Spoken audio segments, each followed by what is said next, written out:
flickers, the signal wakes, a shadow sails across the waves. A crimson ghost with a wicked grin.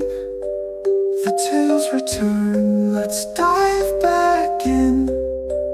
Raise the flag, sound the bell. Howl is back from the depths of hell. Tides of terror, games of fright.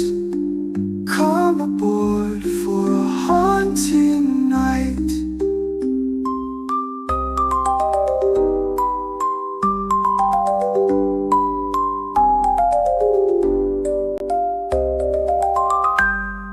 Lost in the void, adrift so long, but stories call. The game is on. Red fur glows in the midnight mist. A captain's curse, he must exist. Salt flows fast, the currents rise. Screams and laughter, twisted tides. Watch the shadows, mind the cracks. Turn the page, Howl is back. Raise the flag, sound the bell. Howl is back from the depths of hell. Tides of terror, games of fright. Come aboard for a haunting night.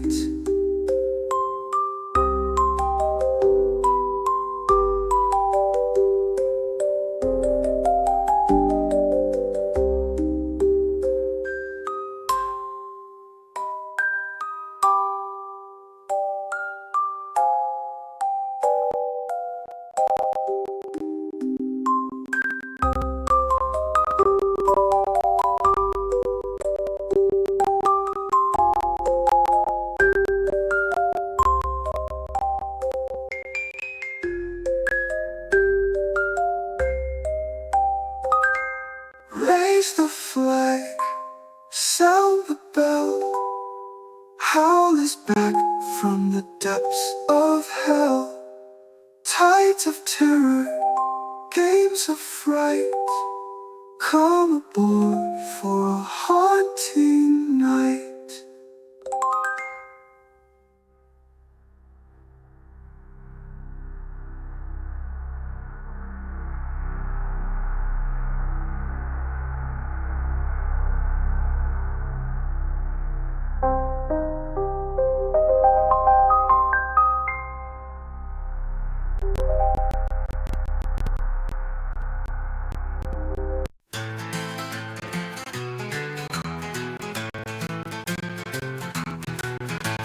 The moonlight flickers, the signal wakes.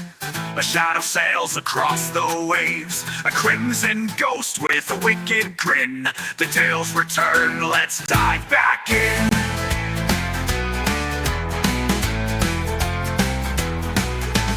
Raise the flag, sound the bell.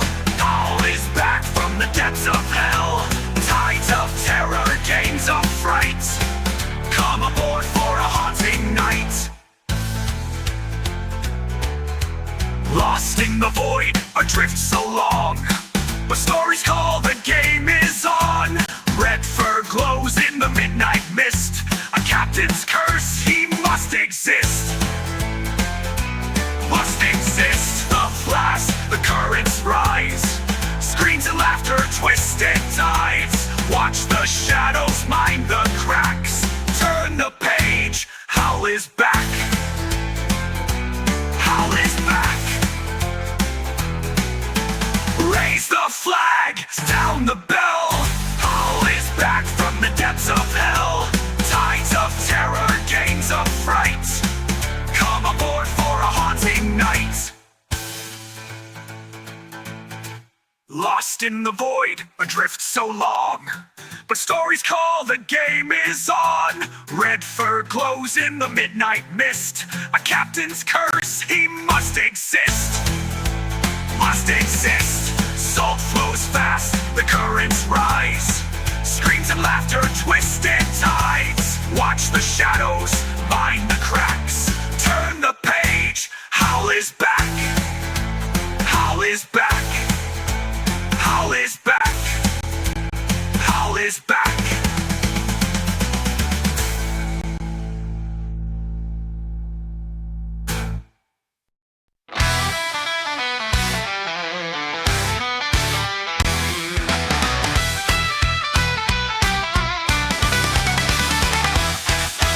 Up in the sky on an airship ride, a cat with goggles and a fierce pride. From the moon we sail through the infinite night, stars as our compass in the twilight. Steam engines hum and pipes start to rattle, fur in the wind as we head to battle. Metal sails cutting through the deep blue, captain's hat tilted whispers me out too. Steam engines hum and pipes start to rattle, fur in the wind as we head to battle. Metal sails cutting through the deep blue, captain's hat tilted whispers me out too. Moonlit seas and solar flares, adventures calling in thin lunar air. Twitch stream rising with tales to tell, an airship captain under a magic spell.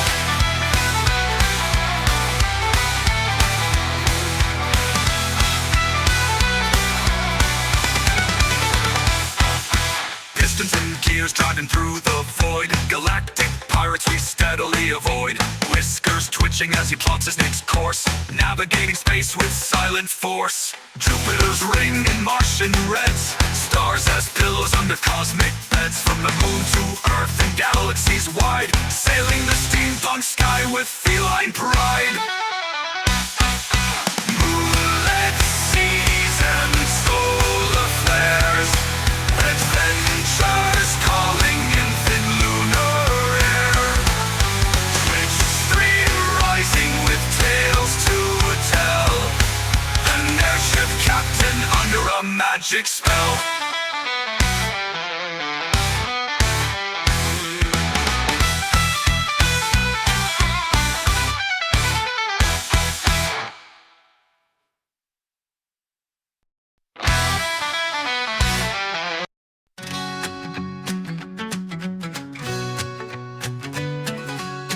In the skies of endless wonder, Captain Howl's a feline thunder. Pirate crew aboard their vessel, moonlit winds their sails wrestle. Gears and smoke, the ship ascends across the void where night pretends. Stars afire in moonlit chase, Philinish leads a daring race. Philinish leads a daring race. Captain Howl, the moon's bright keeper, soaring high a dreamland seeker. Feel like paws on helm so steady, for adventure always ready.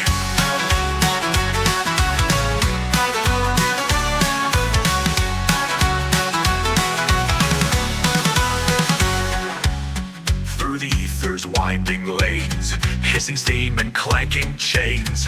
Hearts of iron fiercely beating, where sky and dreams are always meeting. Clouds of mystery unfurl, charting courses in a whirl. A pirate's life, no chains to bind. To the moon and stars align. From the deck, the cosmos gleaming. In his eyes, the future dreaming. Philinish with courage bold. Airship sails and tales run told.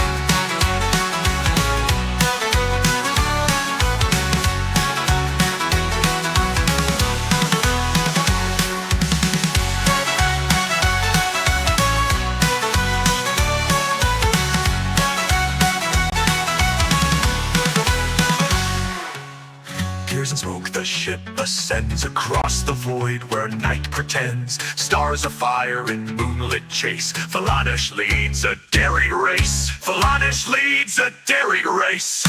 Captain Howl, the moon's bright keeper, soaring high a dreamland seeker.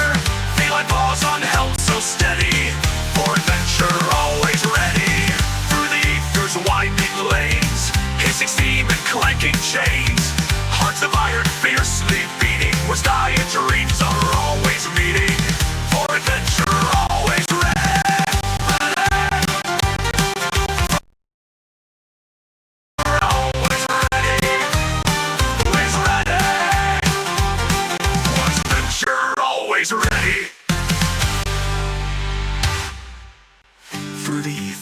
winding lanes, hissing steam and clanking chains, hearts of iron fiercely beating, where sky and dreams are always meeting.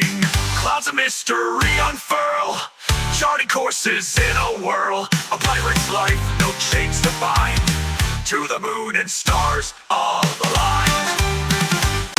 From the deck, the cosmos gleaming, in his eyes the future dreaming.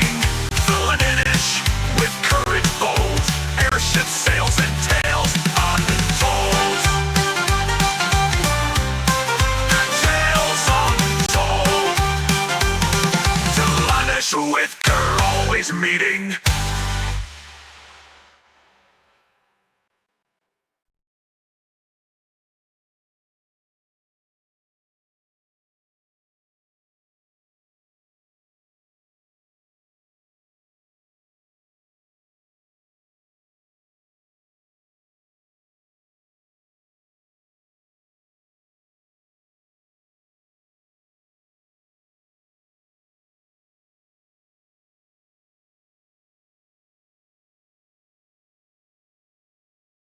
It's that one. Trying to find the right button was not easy. So I'm not sure what this game is going to do to my computer today, so we're using PNG Tuber Howl.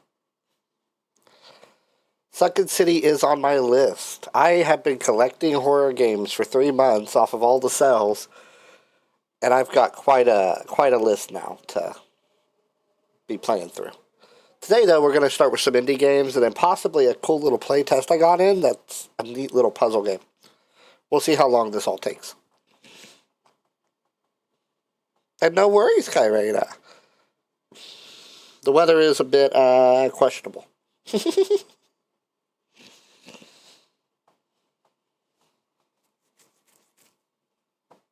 Let's see. Turn that back up to about there. Click that.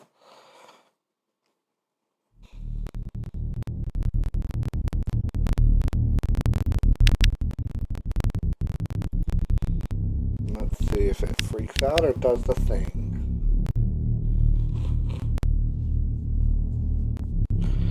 Looks like it's trying. Alrighty, game capture. Should be. Capture, we'll put it on a specific window, we'll put it on that one, and we'll close and see. Oop.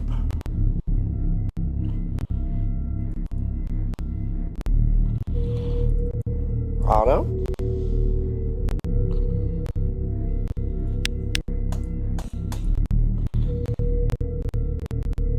I should be. I planned a minimum of at least 2 hours.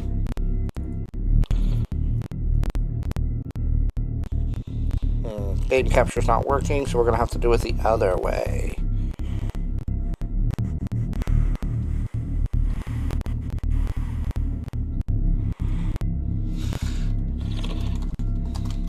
Let's see. That one. Oh, that worked. Put it on top of everything, but that worked. Let's layer you back now where you should be. And okay. So, as per true Howl fashion, I know little to nothing about this game. I picked it up on a sale a while back with this in mind.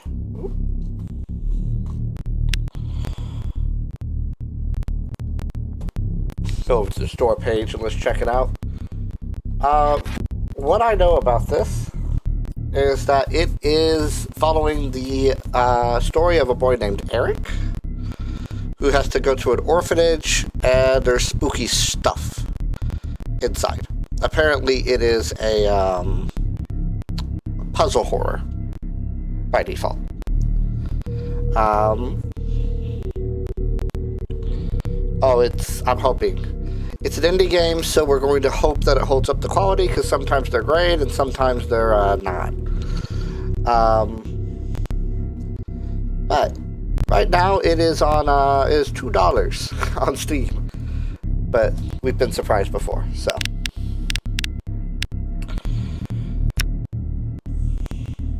Oh, and there's chapters. I wonder if that's not released yet. Go peek back at that Steam page.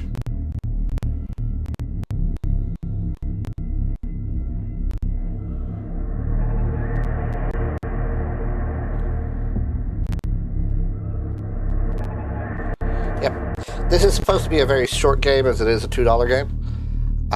So we'll see. And don't worry, we are going to stream for 2 hours. We're not just going to wrap up a short game and then call it a night. Maybe 3. We'll see how I feel. Might need to shrink down the chat. Yeah, all it's covering is the menu. Let's see.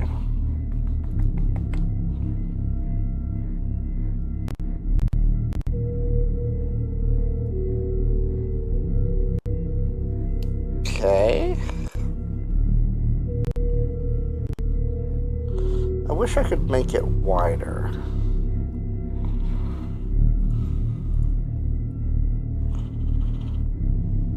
Or maybe we can change the timing on it.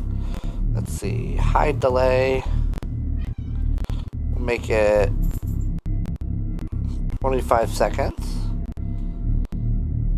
Let's see. Badges, all of that can be enabled. That's all fine. Okay. Alright, so if you would, Kyrena, go ahead and type something to make sure I didn't break it completely.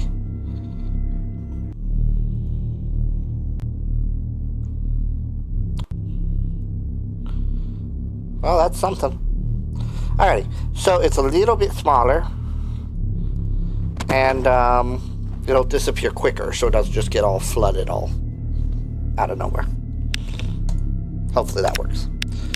New game for Eric.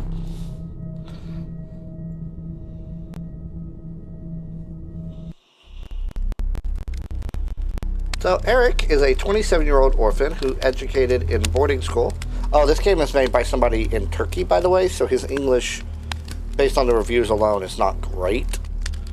So, but you know me, I love my indie games.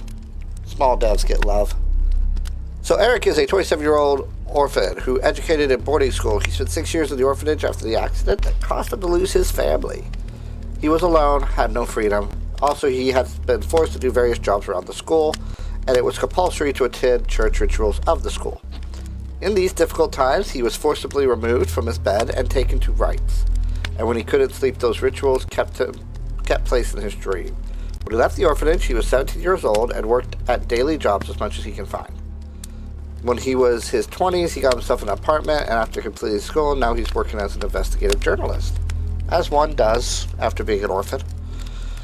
There was nothing unusual except for recurring nightmares and some sort of dreams. He had the feeling that someone from the church was following him with his eyes. And one day, he woke up from his nightmare to a place he never saw.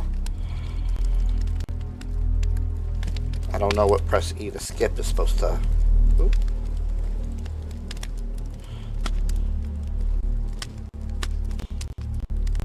Okay.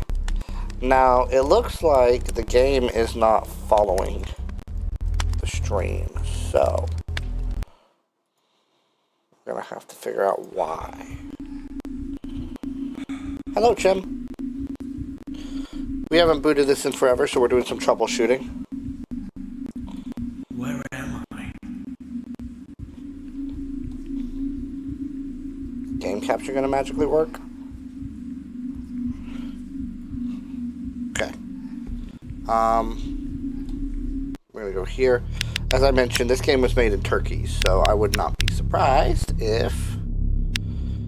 Let's go ahead and pop you out of full screen real fast. Put you down to a reasonable window. Oh, that's not reasonable. That's terrifying.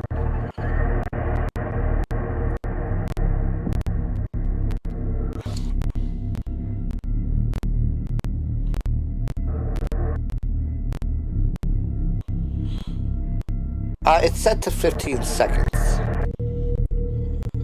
As a reminder to me to not just ignore it, as I am prone to do. Okay, let's try this one. Okay. So, if that's true, and this is in windowed, and we are going to make this window, Backup game is too big. See, we were having this issue earlier with Howl loading. Okay. So it looks like it's at least capturing the game now.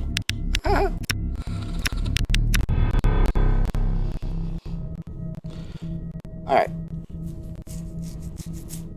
Keeping an eye on both screens. So yeah, here's that thing I was reading. And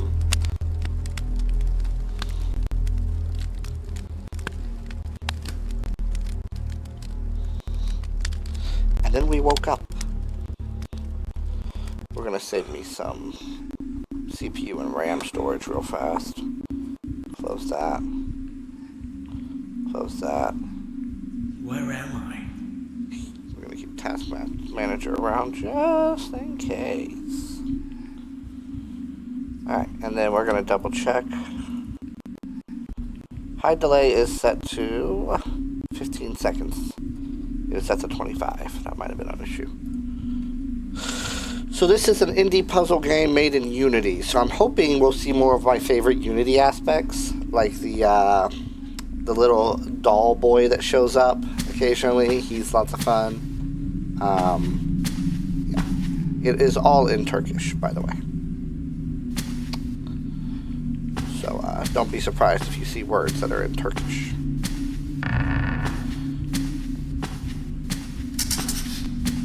I gotta get out of here. That tells me nothing.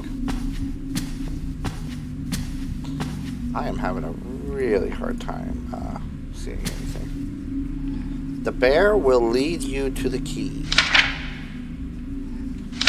Okay. Well, this is a bear. He is looking this direction. That is an eyeball, not a key. The key could be in the eye of the bear.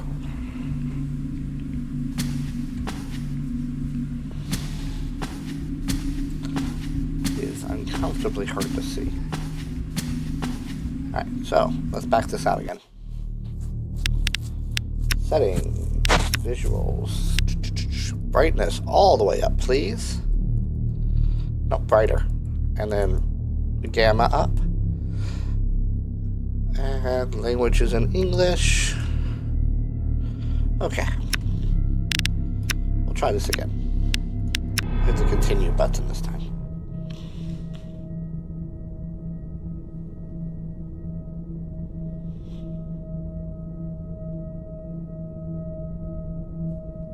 Just occurred to me that without having my background set up, having a frame around me really has no point. So, we're going to hide that, and we're going to move me down here to the corner, right about there.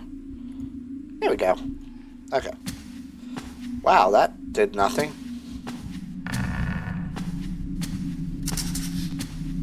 I gotta get out of here. There is something here. There is a bear. There is a document. There is a door. The door is probably locked. There's this painting of an eyeball.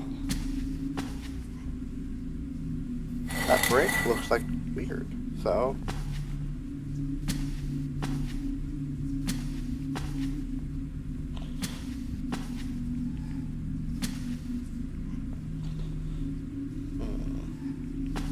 Oh, it opened the door. Ah. It's exactly what we needed. Alright. Stay away from the black heart. Okay, I don't know what to tell the guy that made this game. Those are beehives.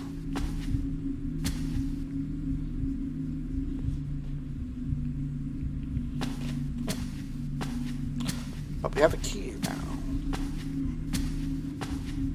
And a flashlight.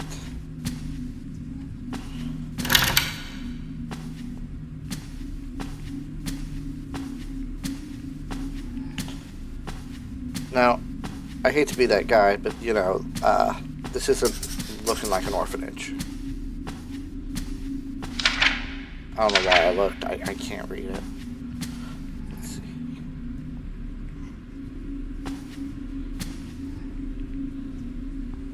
Yeah, for a horror game to already have a flashlight, this sounds great. Alrighty. We have a map. And I assume I just came up from a staircase. So that suggests that if I go that way, I'm going to find a door on my left over here. Yeah. That is pulsating and oozing. Nice. Nice.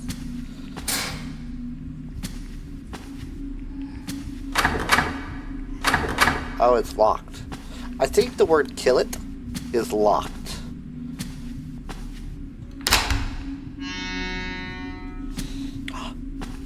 Oh, he's headless. I feel disgusted. Today, one of my students came up to me and talked to me about another teacher's behavior. I was truly shocked about what I heard. I didn't believe Alice at first, but I started to recognize that Mr. Ford behaves really differently around Alice. I wanted to face him about it, but I couldn't do it. I'm really afraid of him. There's just something about him that scares me. He moves, talks, and behaves really weird since Alice came up to me.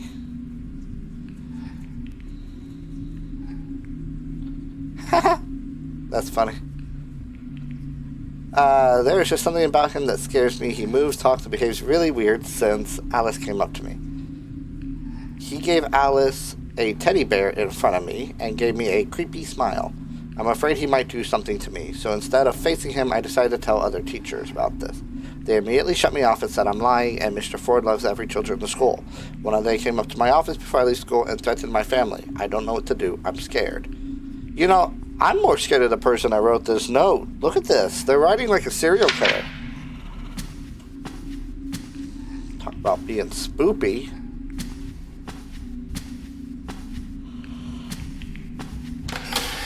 Alrighty. Oh, there's a heart in this room. That is totally not a beehive. Oh, locked again. Locked again. Locked. Can't access. Locked. Oh no.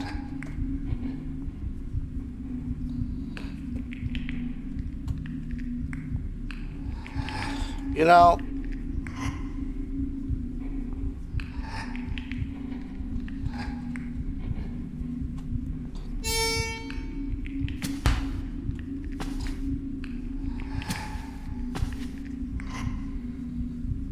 oh, I know exactly what happened.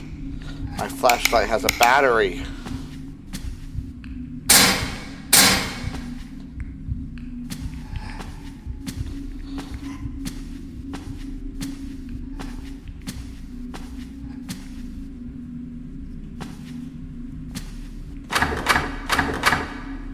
Okay.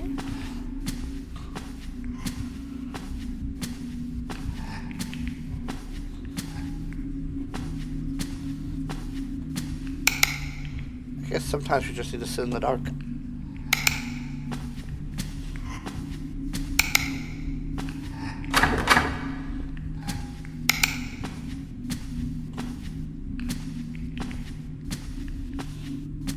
Oh, giant wall of flesh again. With an X on it. Very informative. Yes.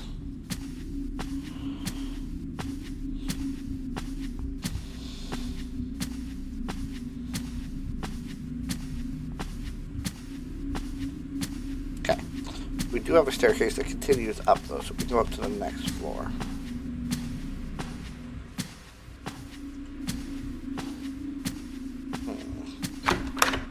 Locked. Not locked. Another beehive.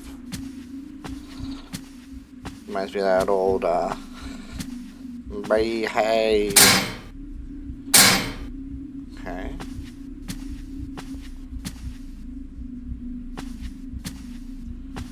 Wow. You know, this school really needs to reconsider its artwork.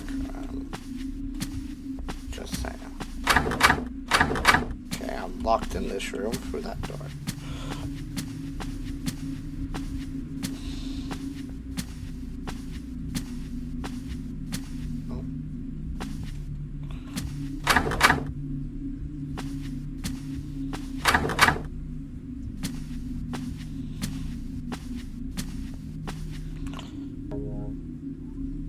I don't know what I just picked up. It kind of looked like a potato. Okay, we gotta find somewhere we can use this potato. Uh-huh.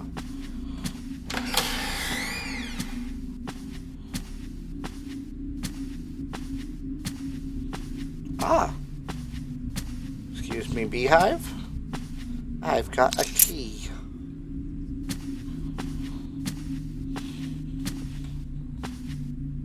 There's a T on that door. And there was an X on that butthole. That didn't work at all. Oh, beautiful.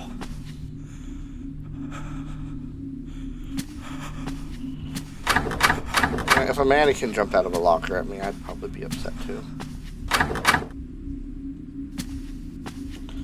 You know, this key doesn't seem to be doing much. And unlock this.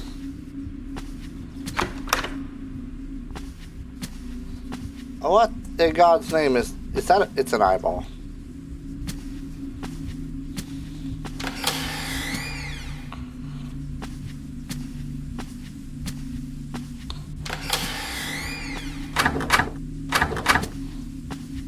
Okay. Oh.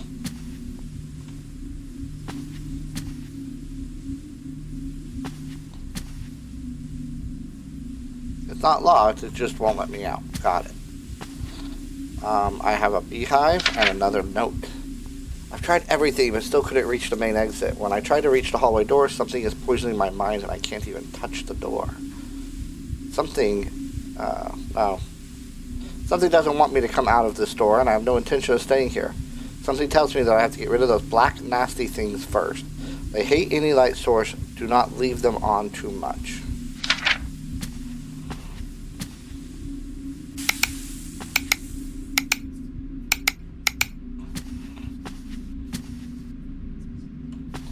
Who just leaves a creepy piano here? Oh, it's gonna be a puzzle, I hope.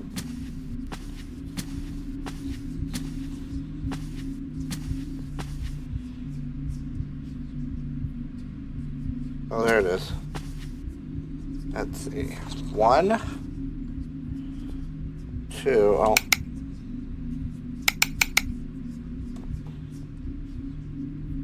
Oh, that's useful.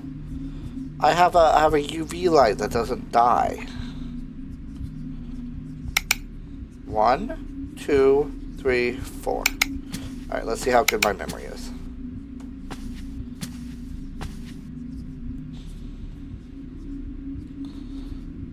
I already forgot. Okay. Middle, middle, left, left. Okay. Middle, middle, left, left.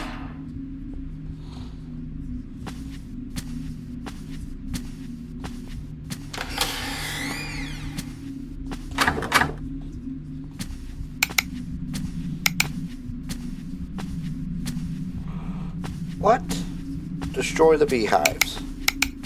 How do I destroy a beehive? They don't like the light. Die, beehive.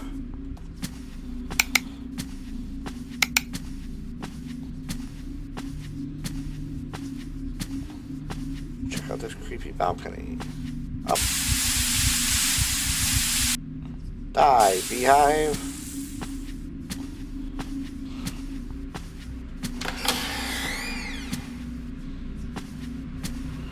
I don't see any creepy beehives in this room. Just these suspicious puzzle-looking stuff. Oh, we're finding pieces of the teddy bear.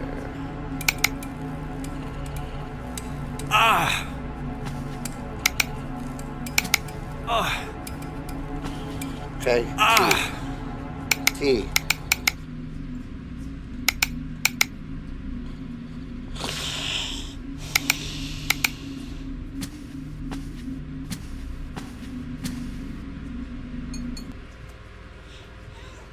Okay, I'm not sure why we need to adjust the voltage. That adjusts it down. That adjusts it up. Up. Up. Okay, I'm not sure why that would be a thing we'd have to do, but I guess we'll figure it out.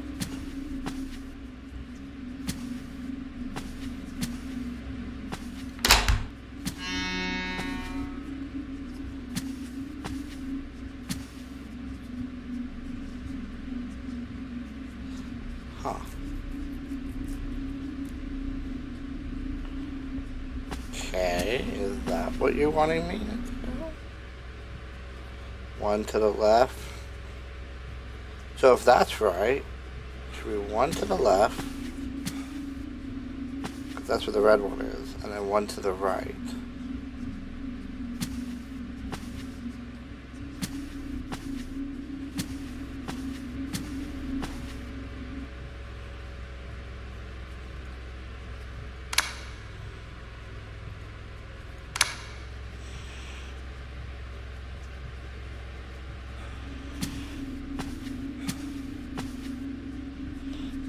Oh, it's because I'm looking at it wrong.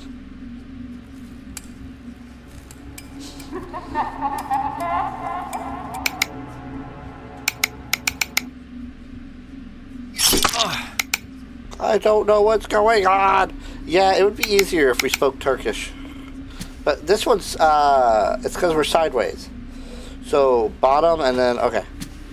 We gotta look at it with our head turned to the side.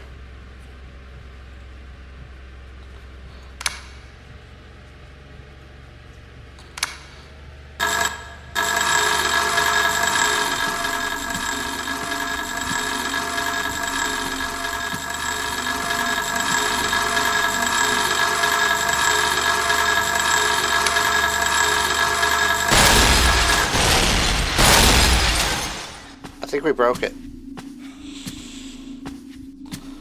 Now, why we would do that, I don't know.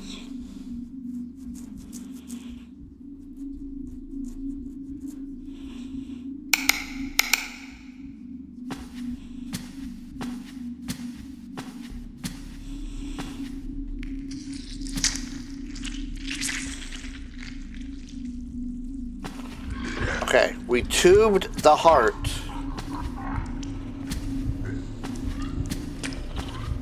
And now it's beating? Is that what it's supposed to be doing?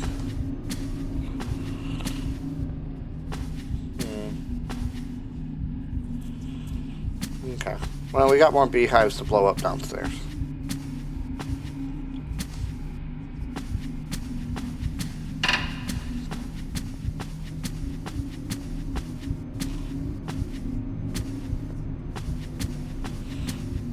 Okay. Now, I believe we're supposed to put this bear back together. No?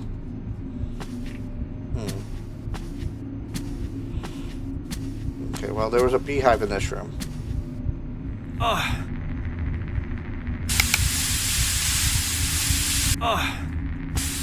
Okay. Beehive has been dealt with. Oh, I should not walk into Nameless Void. It is doing something really bad to my sanity.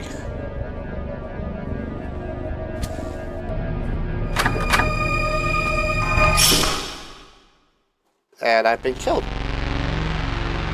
Huh. I like that the death screen is in the right language.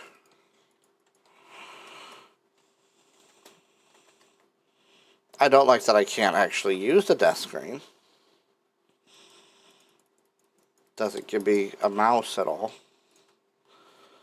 So, yeah.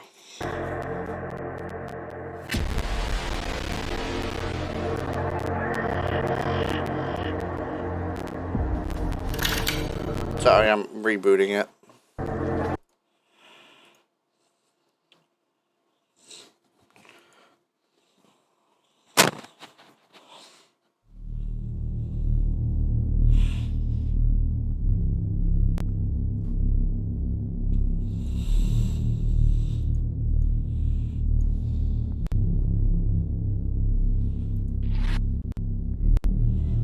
And we're going to check out the community hub to see if there's a public, somebody like translating everything.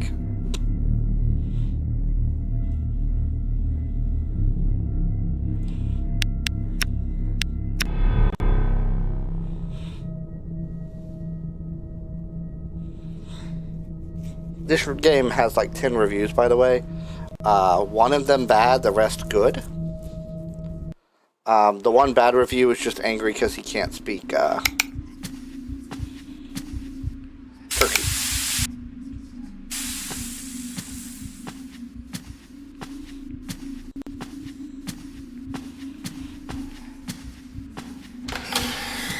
Okay, this was our checkpoint.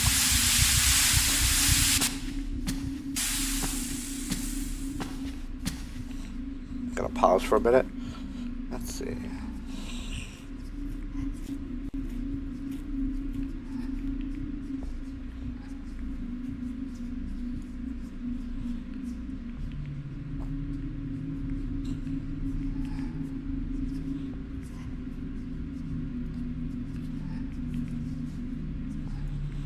Alrighty.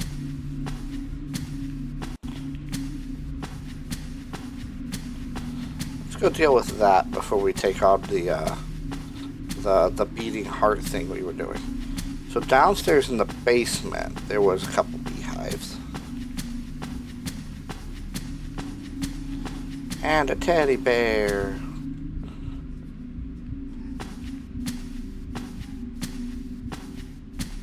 This is an easy way to go ahead and get 2 beehives.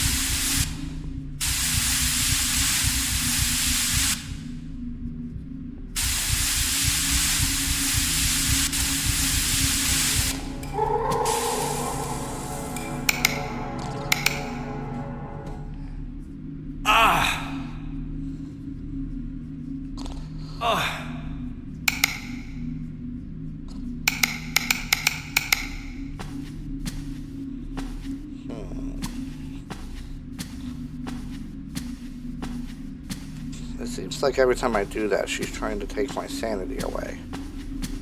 And that was not there earlier. Wonderful. Really? You throwing shit now? Weird ghost. Ghost doing ghost things. You can't see it because I'm standing in front of it, but we actually got to find like 8 of these, and we found 4, and my map is gone. Why she gotta be rude?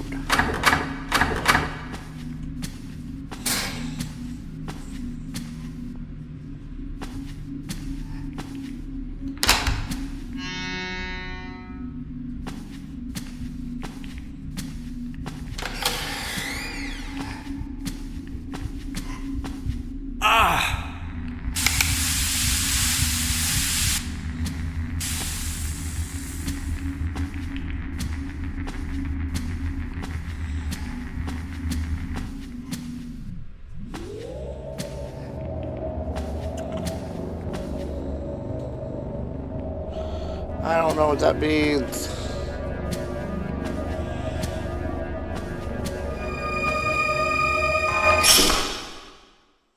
Salak. Oh, at least I can use the menu now.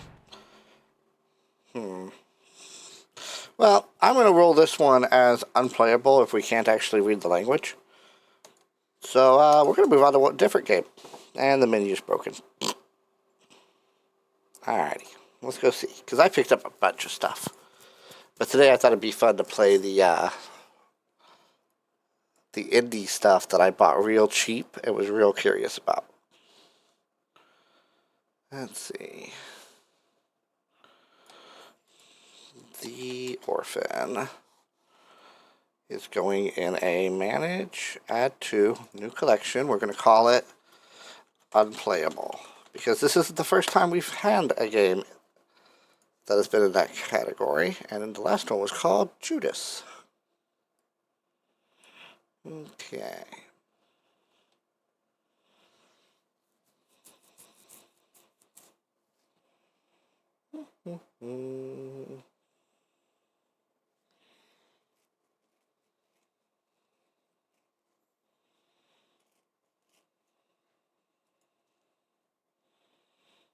Have I played any of this one? Peggy 8. This one is not an indie. It's by P-Cube. You might want to save that for a different day. Let's see. Oh, this is one I wanted to play.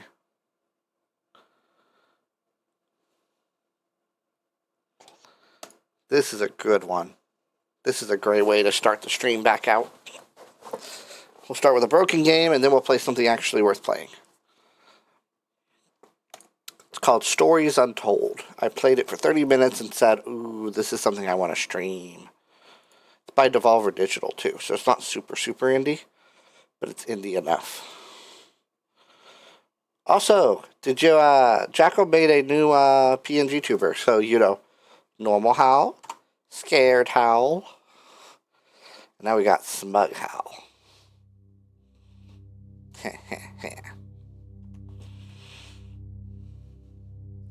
So yeah, that's as far as I made it before I went, oh my god, this is so cool, I want to share this with the world.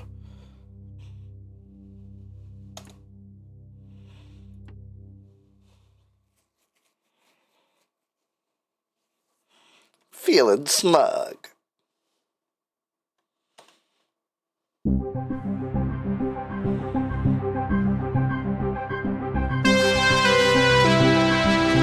And Shem, I think you'll get a kick out of this, honestly.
You pulled up to the driveway of a holiday house and park your car. It's dark, but it's idyllic, as you remember from all that time ago. You remember being told to look at the glove box before going in. It's good to be back. So it's inspired by those old school text-based adventures, but it's so much cooler.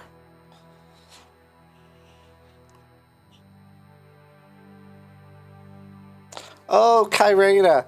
Okay, so I died 3 times and decided we might not want to play a game that's completely in Turkish. So, instead I'm sharing a game with you that I really wanted to show off to and stream. I was so excited when I discovered this game. Speaking of which, I need to change my tag to... But I decided to call the other one a loss because I don't know what's going on. I don't understand why I'm dying, and that's not going to be fun for anyone. And if I'm not having fun, you're probably not having fun, but you know. So it's a text-based adventure, sort of, but it's so much cooler. So it's inspired by those old school games. So it says, remember being told, look at the glove box. So we're going to look in glove box. The glove box is closed but appears to be unlocked. Open glove box. Inside is a key and a handwritten note from your dad. You take both. We're going to read the note. The note is from your dad, and it reads, "Hi, son. Hope you enjoyed your break. You'll need to fire up the generator around back to get power and lights on. Also, found something in the attic for you. It's in your room. Enjoy."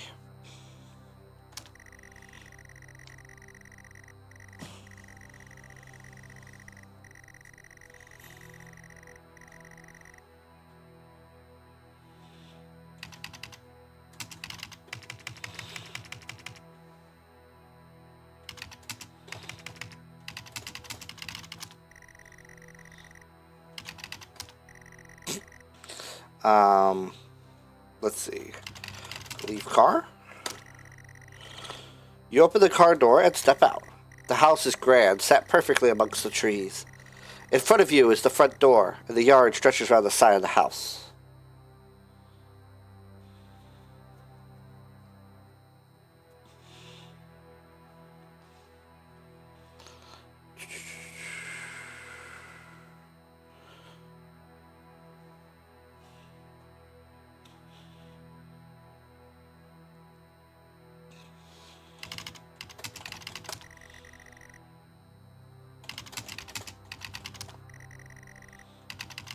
Door. Open door. Use key. Door locked. Clicks open.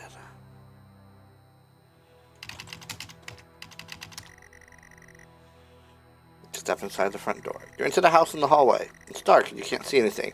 Feel a light switch next to the door, however. Use switch. Huh. Ah, we need to go back. I forgot. Leave house.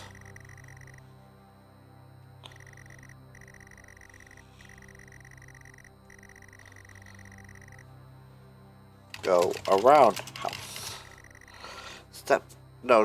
I don't want to go inside the door again.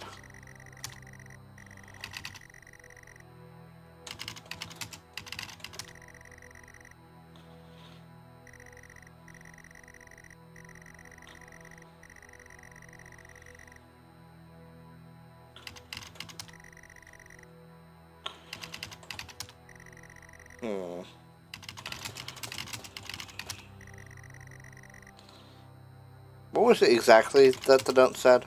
Let's see.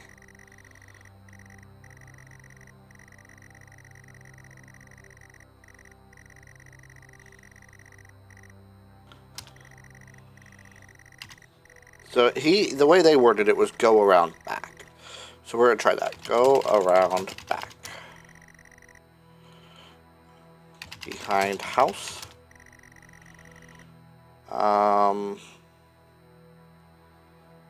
Side of house.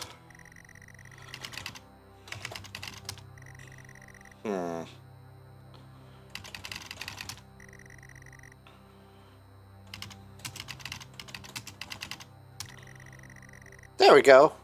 You take a walk around the side of the house. The yard has been well maintained. You spend a lot of time here with your family on holiday trips. Good memories. Go around house. No, I didn't want to go front of the house.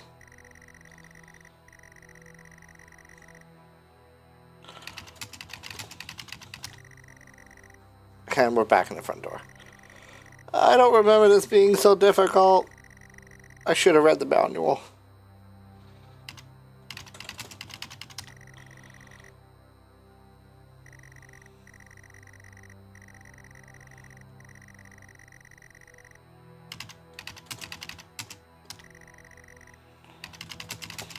Side of house?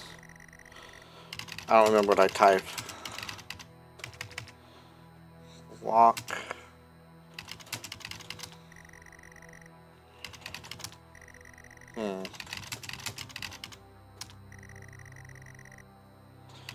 I'm going to look up the game guide one more time because I remember having to read something to play this game.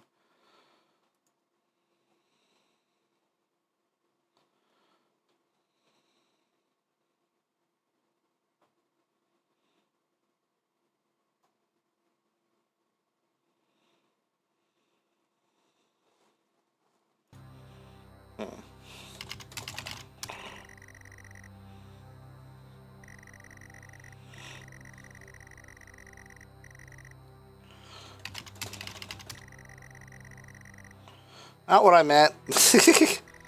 But go sideward.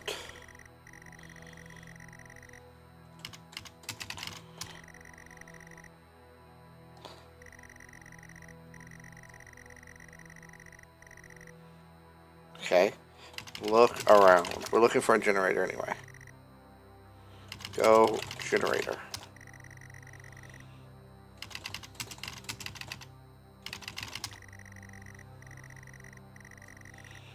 Switch the generator on and it whirls to life. The house is still dark. Go to door.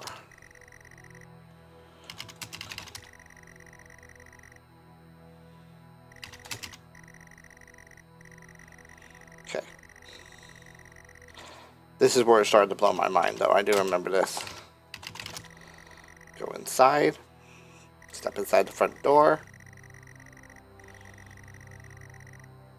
Use light switch. The hallway is now brightly lit.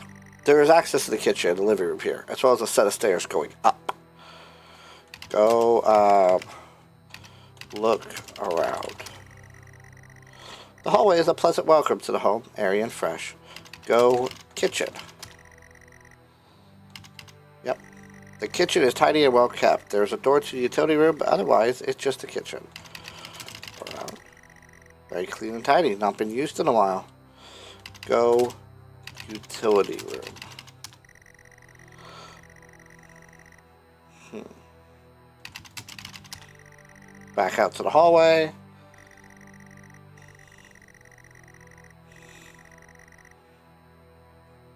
Okay, go living room. Spacious and comfortable living room. We spend a lot of good time here playing board games with the family. Warm and inviting. There's nothing here of interest. Go back. Okay. Go upstairs. Stairwell landing, there is a bathroom and 2 bedrooms, yours and your sister's. Pictures adorn the walls, images of happy times. You step inside the bathroom. You're in the bathroom. There is not much of note, but it's all in good order. Look around. Why not?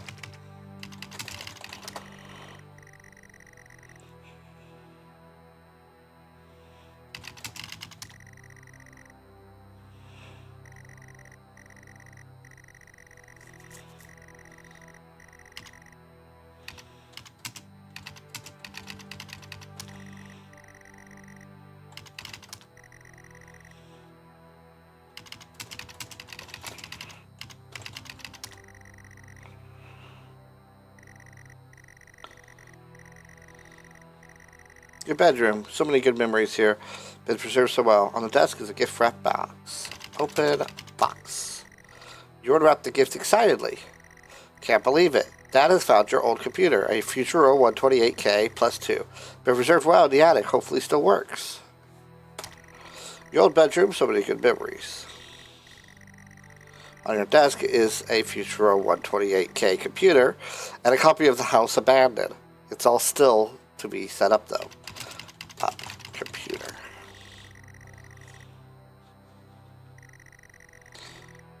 The computer is all set up and ready to go. There is a game here too. Look at game. The new horror game called The House Abandoned. Looks nice. It looks ace. Play game. Put the cassette in the computer and press play.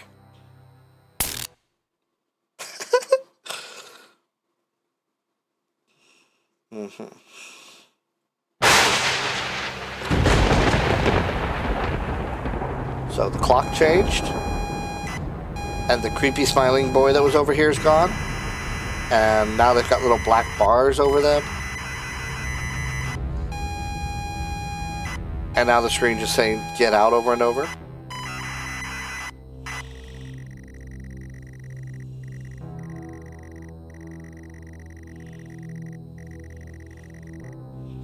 You can't stand being near this place. Inside the key and a handwritten note from your dad. You take both. Read note. Don't recognize the handwriting. It says, get out. Get out, get out, get out, get out, get out, get out, get out, get out, get out, get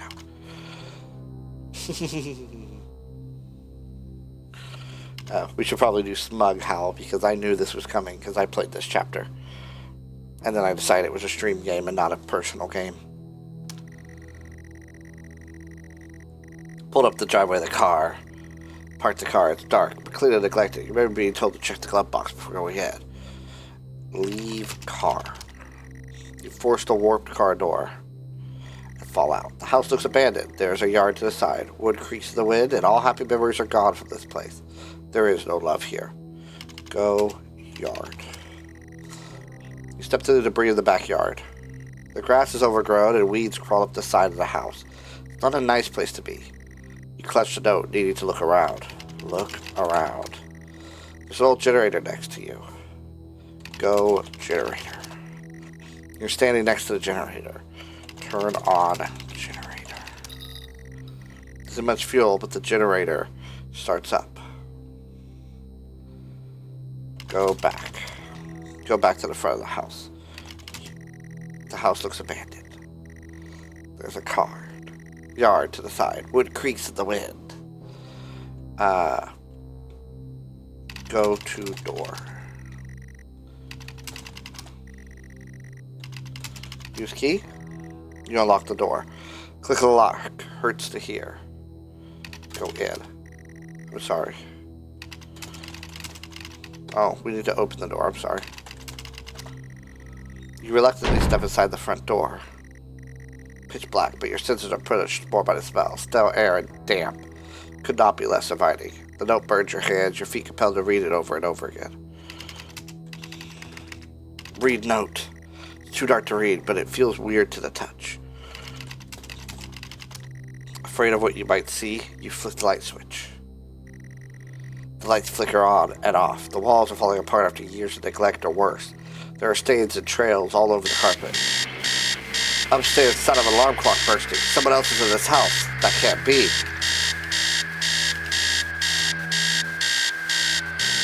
Can't stop the alarm. Make it stop. Make it stop. Stop alarm.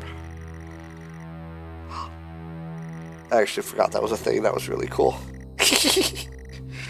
You're still in the hallway. The noise has stopped, but you feel present. Someone's in the house. They should not be here. There's a kitchen and living room. Go to kitchen. Nice thing. Feels completely unfamiliar. Tabletops are rusted metal. Carcass on the table. Writing on the walls. The utility door has red X painted on it. Open utility room. Okay, we're gonna have to go back. Why is there a carcass in my kitchen?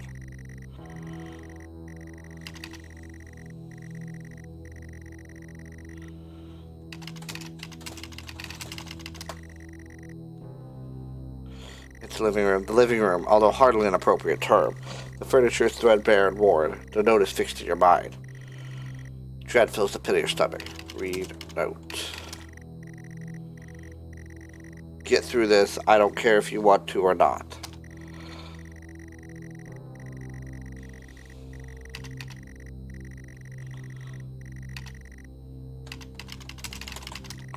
Run down and empty, abandon it for good reason.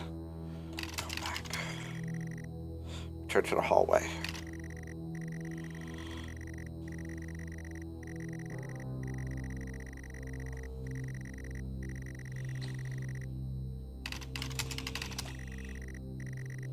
I can't read the note, it's bleeding.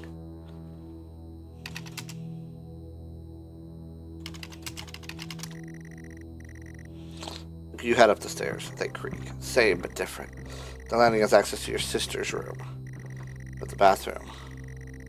Pictures all over the wall, but something's different about them. Go to bathroom. Oh.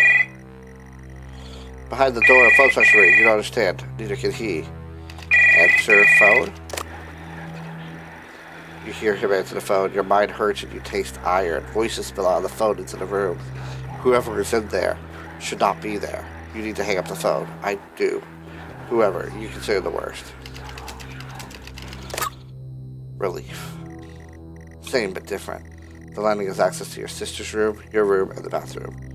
Pictures all over the wall, but something's different. Go to the bathroom. Oh, there's my cows going off. Bathroom feels disgusting. Every surface is covered in a thin layer of oily grime. The sink is a haven for all kinds of bugs. Mr. Cat Radar says it's fine, but he wants to be next to the window. Proceed, Cato. Predict the weather. Tell me your truth.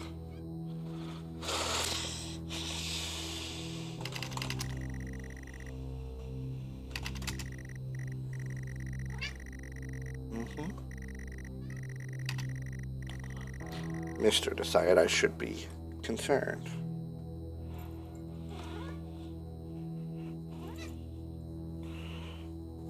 We are going to pause for a minute so that I can check the weather. Oop. Make sure that,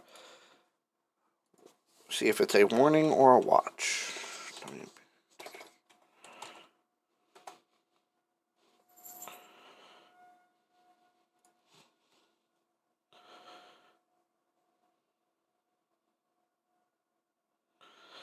Okay, it is just a watch.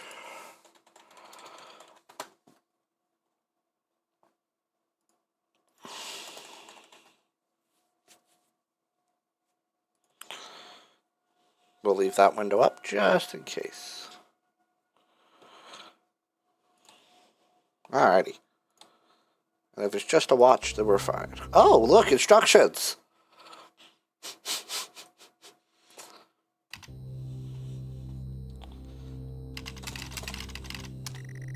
Jennifer's room is boarded up. You can't bear this. Go to your room.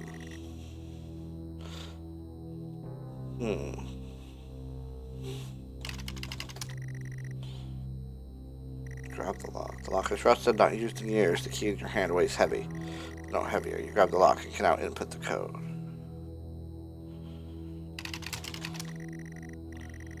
Get in the door. Get in the room. Get in. Not used.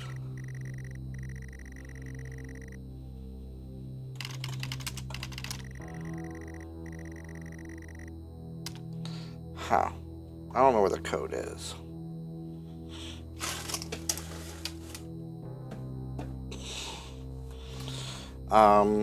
Okay.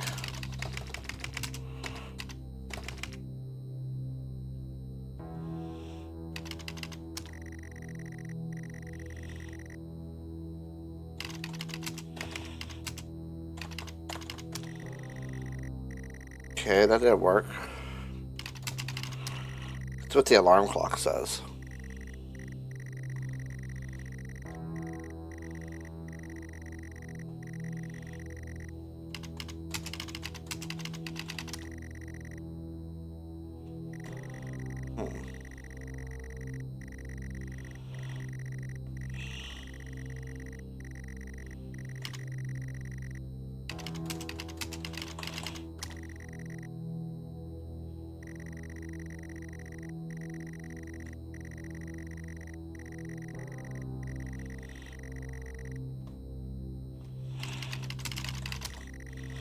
To be writing on the wall in what looks like blood.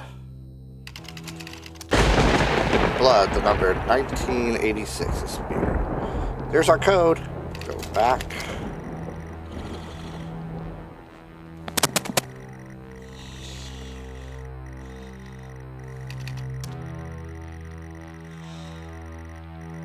Oh, it's on the wall now, behind the computer.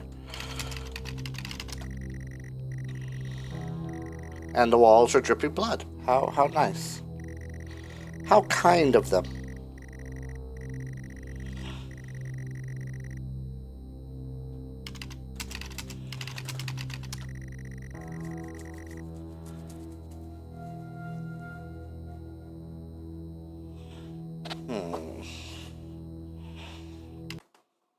Sorry. Making sure I keep an eye on the weather.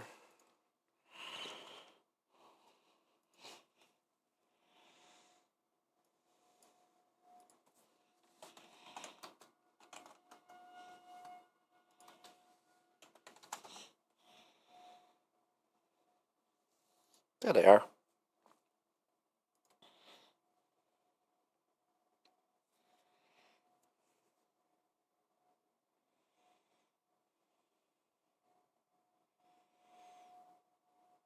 Okay, looks like it's just thunderstorm still. Alrighty.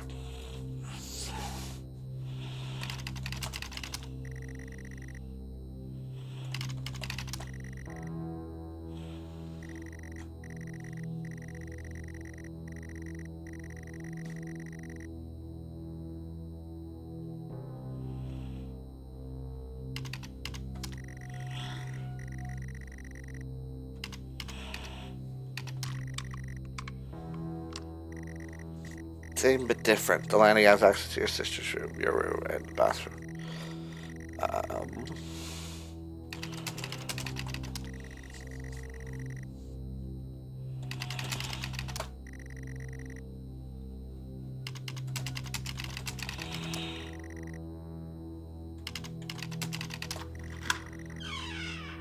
Oh, the bedroom door.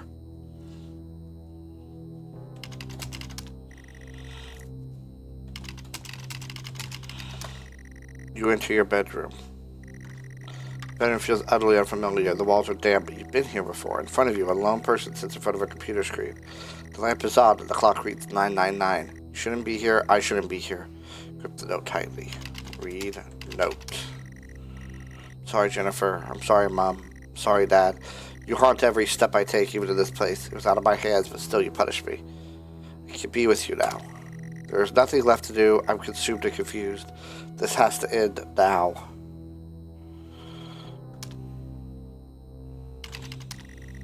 You are pathetic. It was all your fault. Say it. Oh, please stop.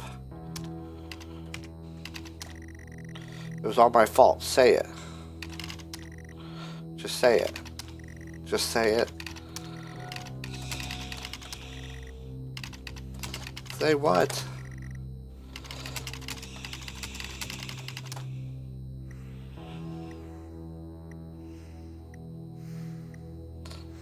Ooh, finally. Heyo, Jackal. We just killed ourselves. So that is the Untold Story that started the series. And I was like, oh, that was so cool. I gotta show this off on stream. So here we are. There's 2 more, by the way. That wasn't the whole game. That was just chapter 1 that sparked it.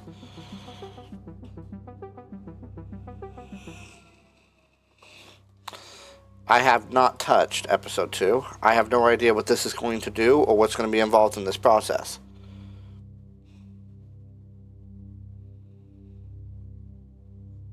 What spoilers? There's no spoilers. I only played the first one. You can see I have yet to play the others. But it'd be unfair if I didn't tell you the truth.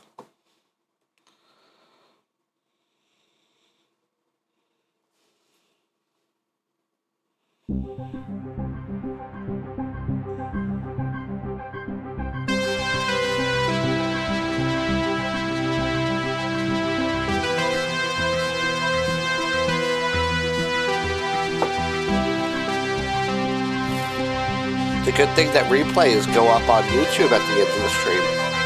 There you can rewatch everything and hear my commentary. Now if the screen goes black, don't mind me, I'm just keeping an eye on the weather. The cows were going off, so I gotta, be mindful. But trees look fine, Mr. looks fine, should be fine. Alrighty. This is subject 12/19/86/23, new session entry. We have myself, Dr. Alexander leading, assisted by Dr. Williams, and in the lab itself, our volunteer, Mr. Asian. We have artifact 23 in the chamber, recovered from crash site B. At the moment it appears inert, showing no signs of activity. Mr. Asian, instructions for each stage will come through to your terminal, and we need you to follow them exactly. Now, some of this may be unfamiliar, so always reference the manual on your terminal for guides on calibration and procedure. Once you've calibrated equipment to match our brief, the green light will flash, allowing you to trigger the experiment. One last thing. Ensure that any equipment non-essential to the current experiment is switched off. You cannot proceed until your calibration matches ours. When you're ready, let's bring this back.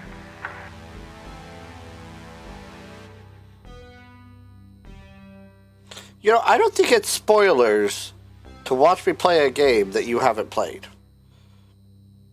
Because you're choosing to watch it. You could do other stuff. You don't have to be here to watch this. Alright. Experiment. Subject J1986 MEM is enclosed in solid outer layers. X-ray the artifact to determine its internal structure.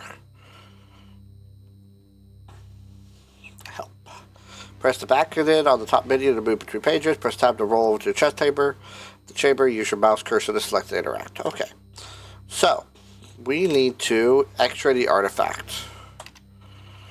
So, electromagnetic. Required apparatus, we need the camera, the monitor, and charge. So, monitor. Camera's on. That's a heart. What is with all these hearts? And then it said something about charging. Oh. Okay, monitor set to X-ray, camera is on. Charge CC86 X-ray device. CC86 X-ray device. Got a variable laser over here. CC86.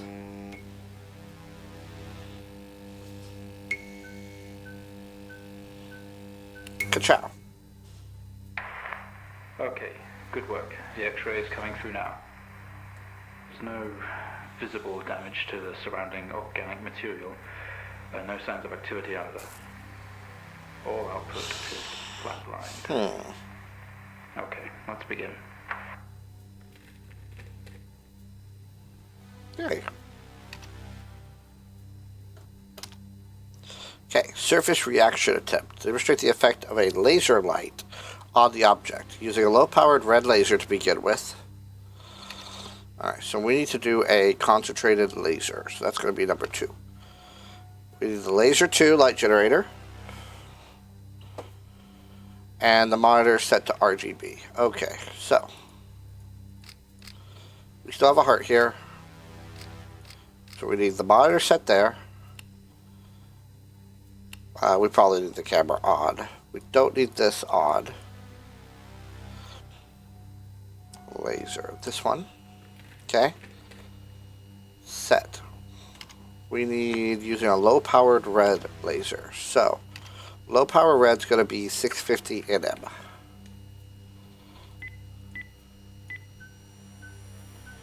Fire.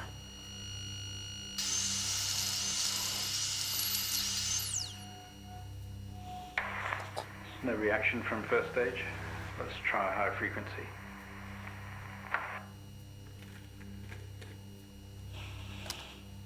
Okay, now we got to use a green laser. Green's code is 510.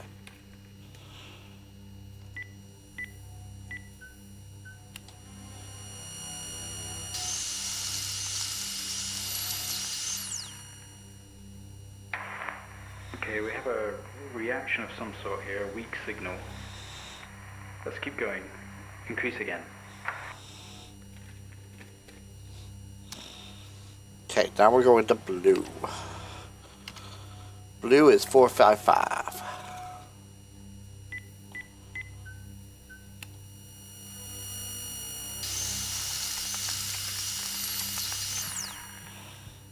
The heart's beating. Well, would you look at that? It seems we have a pulse. Rhythm is stable. There's no activity registering in the core. It's possibly damaged. Let's push further. I'm a good scientist. Alright, begin generating a 250 Hz sine wave with amplifier gain set to 1. Let's see. That's going to be 3, I think. Yeah. We need the signal generator. we don't need this anymore. We need this one on. Synwave is going to be the little swirl, and amplifier needs to be set to 1. So, get a swirl.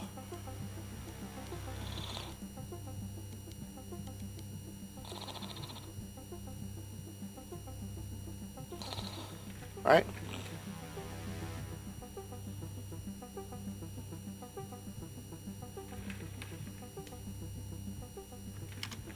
Oh no, they put in the instructions. 250 hertz, amplifier 1. So 250 hertz.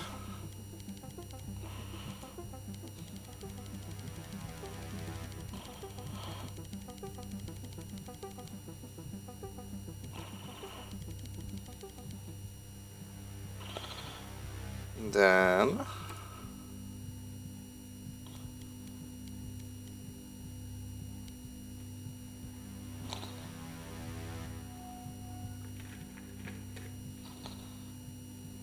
amplifier gain. Set gain, it should be 1. Where is that? Oh, I forgot to turn the laser off.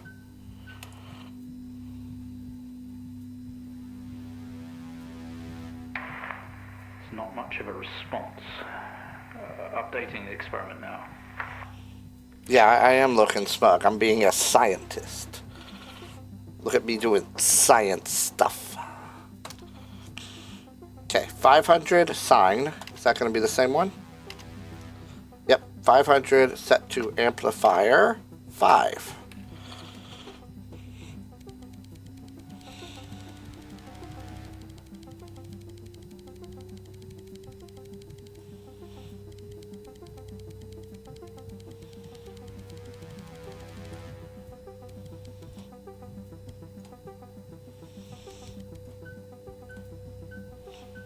Click.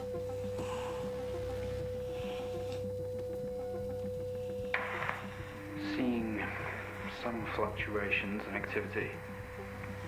Should we increase? Is there risk of damage? What about volunteer? Okay, we're going to push further. I'm running out of time. Let's switch around.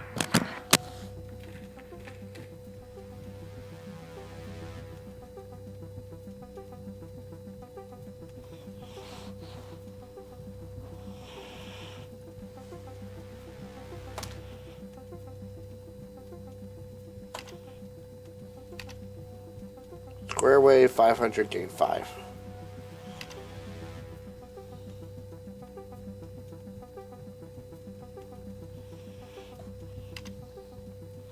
Okay. Square.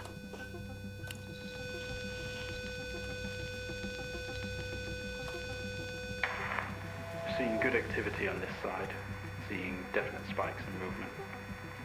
I know this might seem uncomfortable or dangerous, but you need to trust us and keep going. What's next? Maintain the gain 5 and the square wave. Bring the waveform frequency up to 1,000. We're trying to agitate it. I think it looks agitated.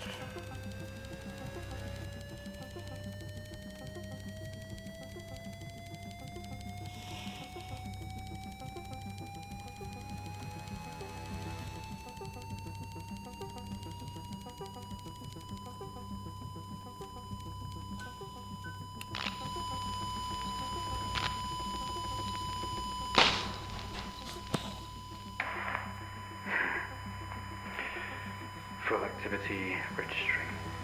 We did it. Can you hear us? You've made excellent progress. You're doing great. Now we need you to stay calm and try to relax as we go through these next steps. We're going to attempt to alleviate some of this discomfort.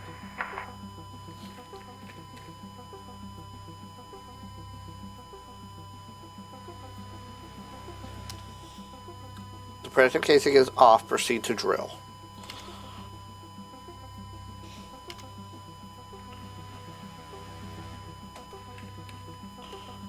Alright. Off. And drill.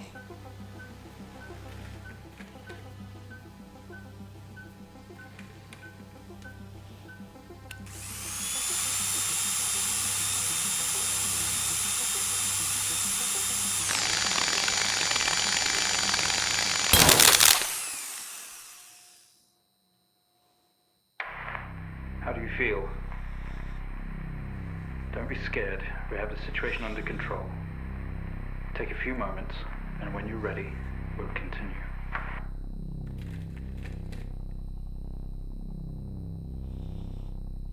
See, I knew you'd get a kick out of this, Jim. Now, give me half a second to update my weather alert so I can make sure that I am knowing what is going on.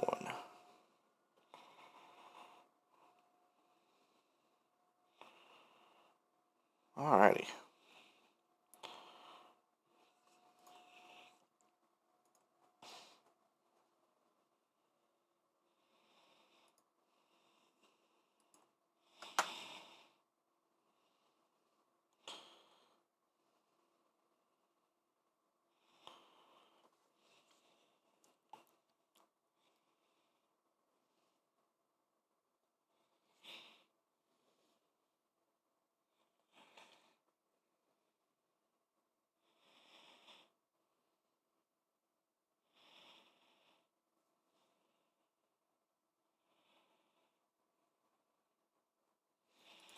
Alright. I'm going to pull up one more weather thing, and then we can continue what we were doing.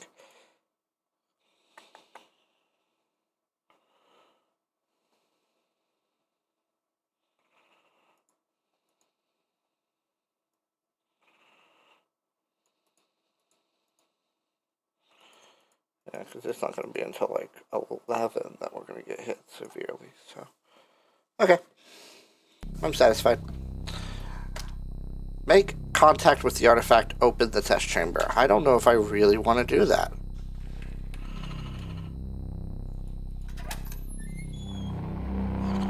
Do I really want to touch this thing? Stay calm. You're doing fine. Don't be afraid. I'm sorry to have to do this, but we have to know. I know how difficult this must be, but you can do this. It's time to remember.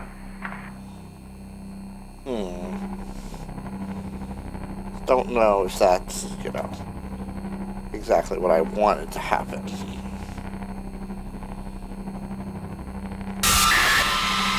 Oh, God. What the hell am I supposed to be remembering? Don't try to speak. Stay calm.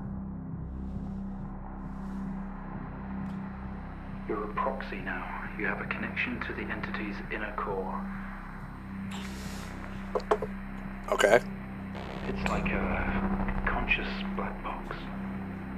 It can show you its memories. Look into it. The visions will translate onto the screen to be something that you can understand, that you can play out.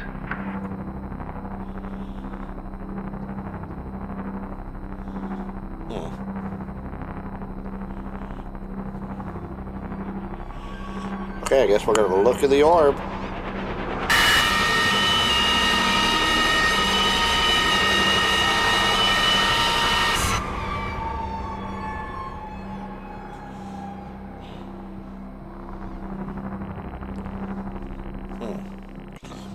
You wake up in a cryopod.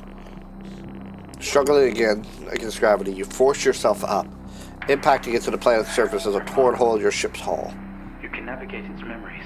The poisonous atmosphere spills into your craft, and you're in grave danger. You have to get out.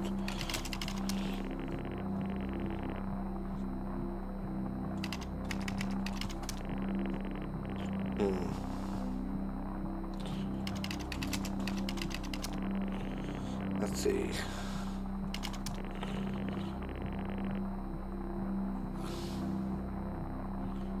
Builds into your craft, you have to get out of here. No, memory action did not work.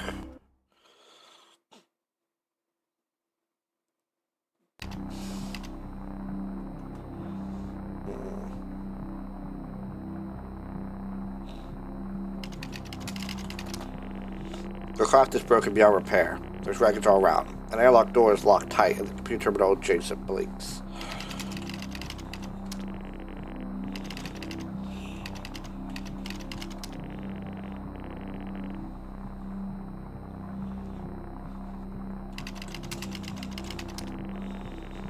The airlock doors clap shut and control remotely. Go terminal. They're now next to the computer terminal. Use terminal. You tap at the screen, the airlock door sputters to life, slowly opening with a horrendous noise. The ship powers down to silence, having spent the last of its reserves. Leave ship. Go to airlock. This organ was taken from what we think was the leader. These memories are different. They're not like the others. There's more detail here. Less hazy. Lean in. See what else it hides.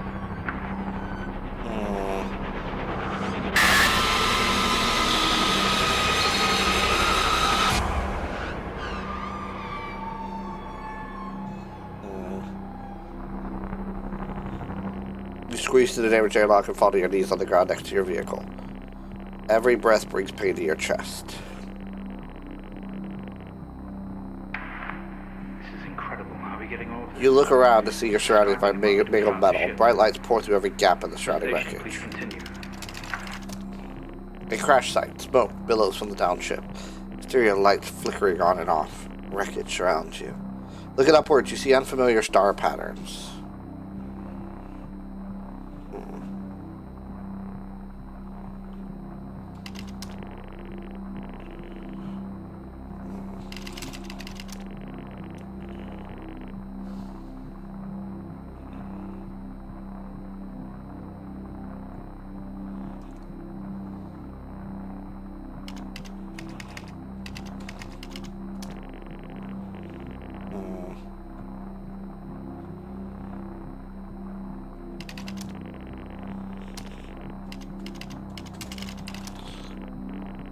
Okay, look around. Just going to repeat the prompt.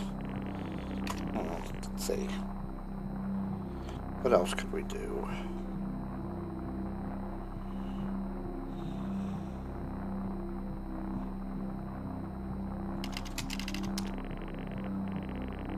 Can't go back.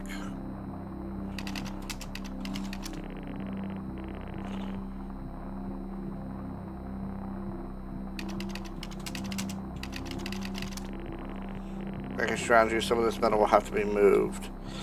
Move metal. With every ounce of your remaining strength, you move away enough of the wreckage for you to carefully crawl through. The lights that surround you now attack your senses. Look away.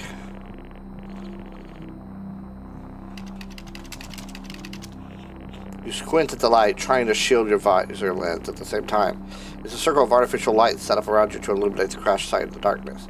Behind them, an army of people, all staring. One figure steps out, a silhouette, and walks towards you. Welcome back, Kyrena. Do you have your headphones again?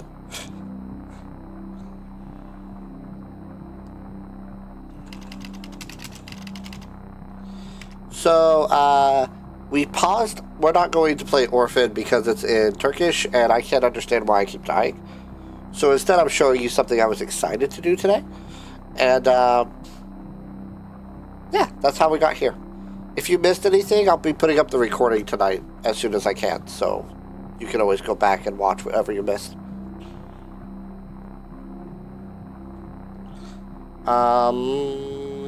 Look at figure. Silhouette is bipedal, bulky, some sort of mask covers its face. It beckons you to approach. Approach. Figure. Your heart rate is elevated, but you're doing well. For what it's worth, very few of our test subjects ever make it this far. You should be proud of yourself.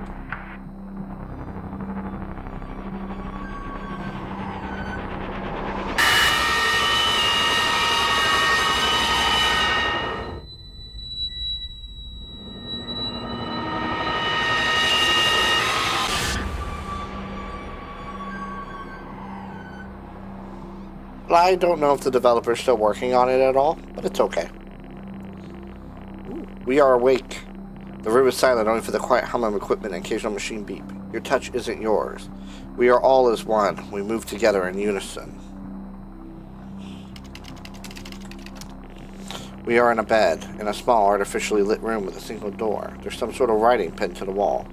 Jason's display monitor with wires draped across the room into our chest. They have tortured us. We didn't put this entity in quarantine. It expired at the crash. Whose memories are these? When did this happen?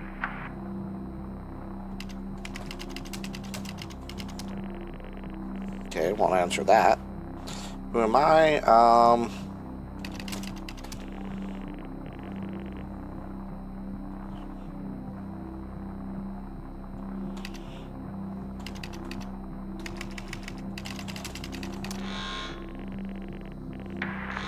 What just happened? We yank at the wires protruding from our chest. Together we all scream in pain. This action sets off an alarm echoing loudly down the adjacent corridor.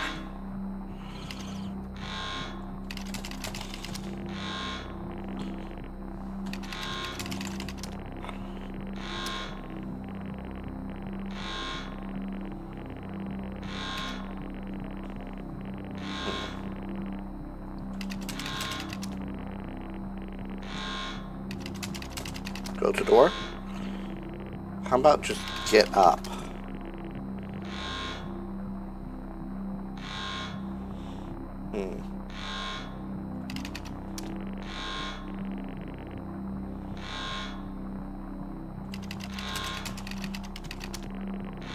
Just blank out of the red symbol flashing in the center, registering wires being disconnected.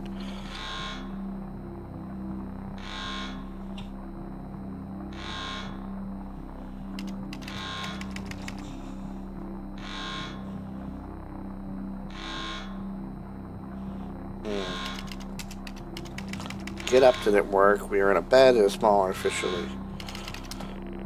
Think doesn't work. See a door. Look at writing. Stuck together a series of flat sheets with symbols across them. Some sort of writing. So I can only do it. Look at door. The door in the corner looked atmospherical, sealed shut.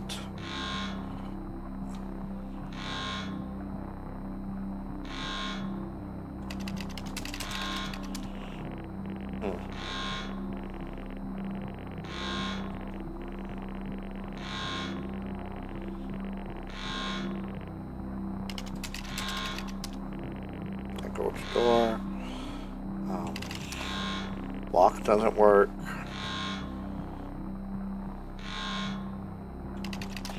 Wait doesn't work.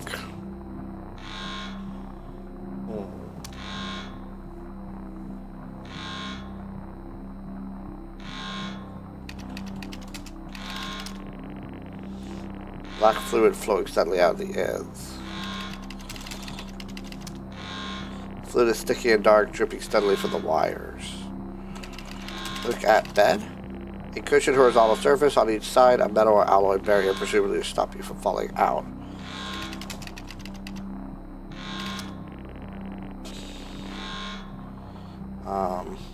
Touch monitor.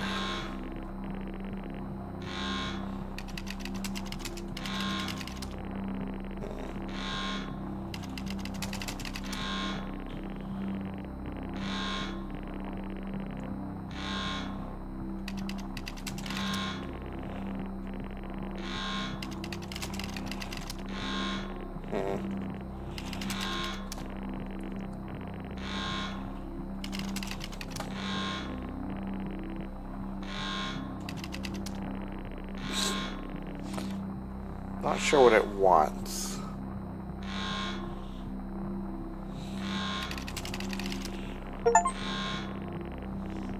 Symbols seem to indicate where on the body they had cut. We've been butchered and maimed all over and over.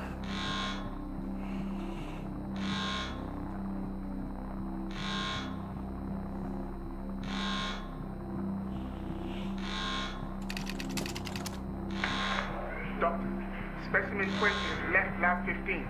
It's on the move. My God. That vision. It's not a memory. It's happening right now. Mr. Asian, I need you to stop what you're doing, please.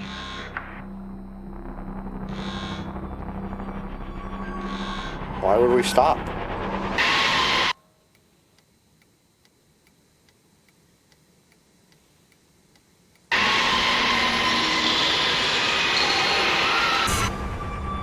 Well, that was uncomfortable. Through the door, we find ourselves in an empty room with a device on the table. It looks familiar. They don't know how it works, but this host does. The door behind us and a lock clamps shut. We are alone together.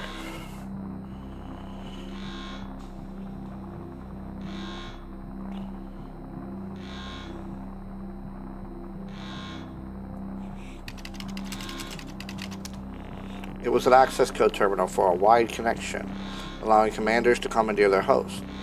Only you, we have access to these codes. It's time to use them. What is that? We haven't seen that before. What is it doing? It's using the tool we recovered from the crash site. It's in our systems. It's sending something across the network. It's broadcasting. Mr. Asian, please. We deeply regret what we have put you through, but please understand it was for the greater good. We had to know more. It looks like it's Rebelling now that. could be catastrophic. You don't know what this might do to you in the long run.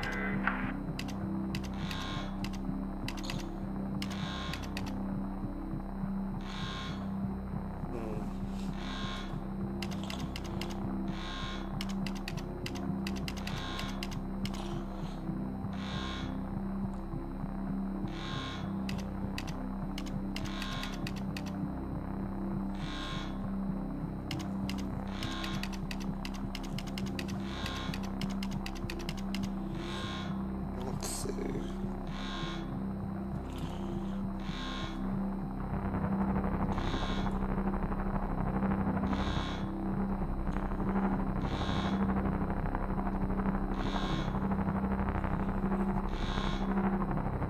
Okay. So that was there.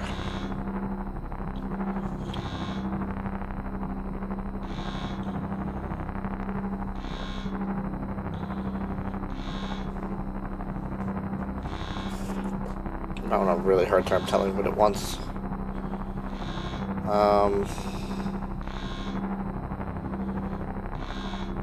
Maybe I should put an epilepsy warning on this stream now that I'm thinking about it.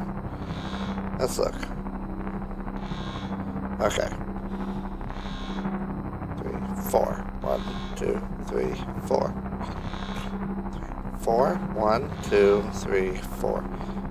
Okay. So this one kind of looks like that.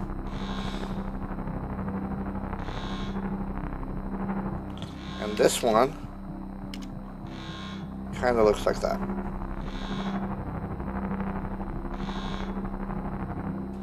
And this one, yep, there it goes.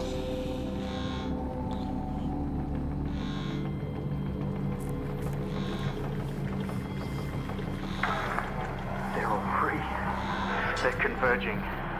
It's over.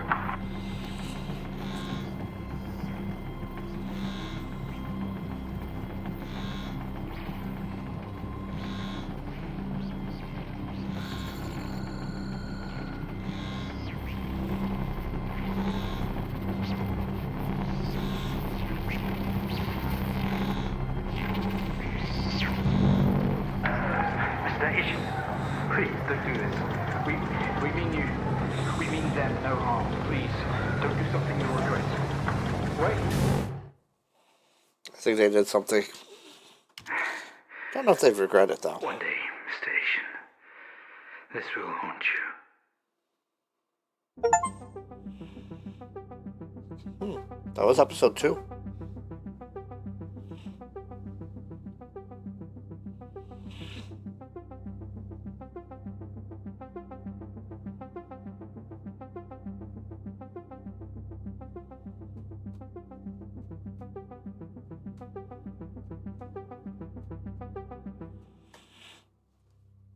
Episode 3. The station process.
Station 3, do you read me? Ooh, this looks interesting. Give me a sign, man. This storm is getting pretty wild. We're in Greenland. Come on, 3, log in. Quit fucking around.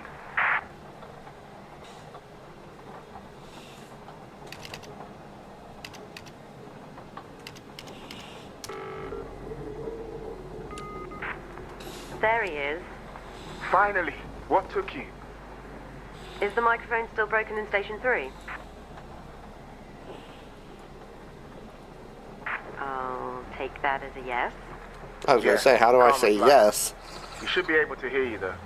Can see activity registering, so your voice is definitely going through. Oh, okay. We can chat later, 3. Yeah, this is pretty serious. I've had a distress call from Central. There's a situation and we have to fire up signal monitoring and relay systems right away.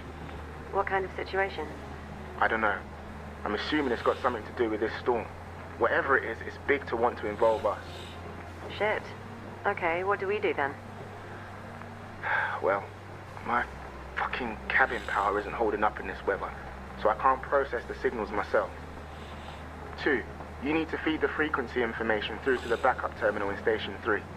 And 3, you just need to tune, decode, and process. Just refer to the handbook on the microfilm. It'll walk you through it. I've never done any of this stuff, so I'm not going to be much help, I'm afraid. It's simple, honestly. You could do this in your sleep. Okay, first one is due to appear in a minute or so. Have a quick read of that microfilm handbook. It should be on your left. I'm gonna get suited up and restart the generator. Don't fuck it up.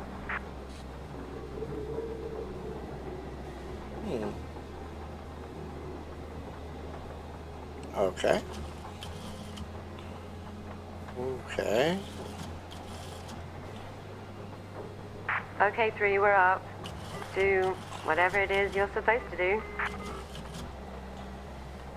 Okay. Broadband frequency is FM.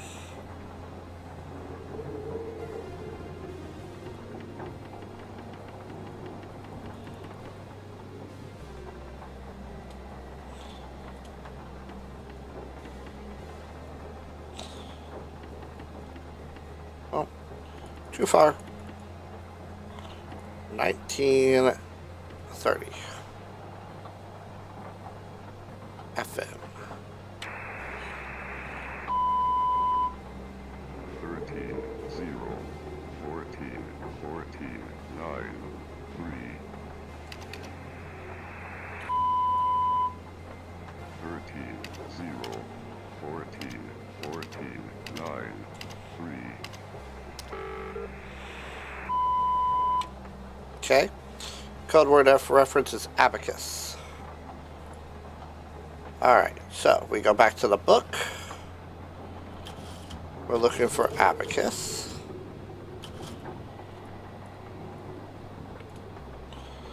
sys.x-d-e. Okay, seems easy enough. Sys.executable c-d. Oh, D and E. I'm dumb. Sorry.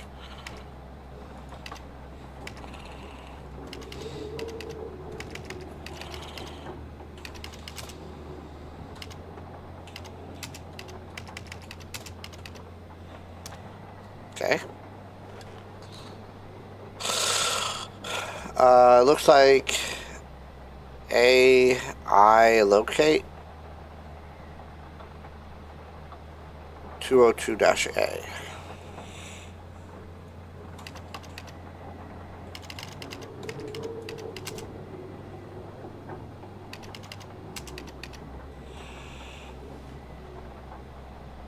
Output log dash false.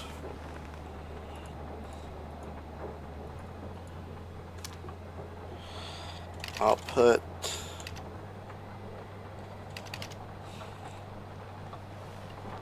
space log dash false. Okay.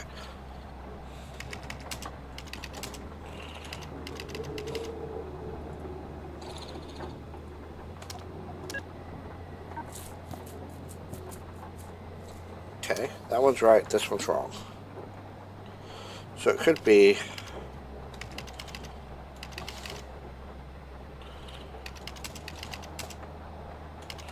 Can't remember what it was, dash. It was dash A.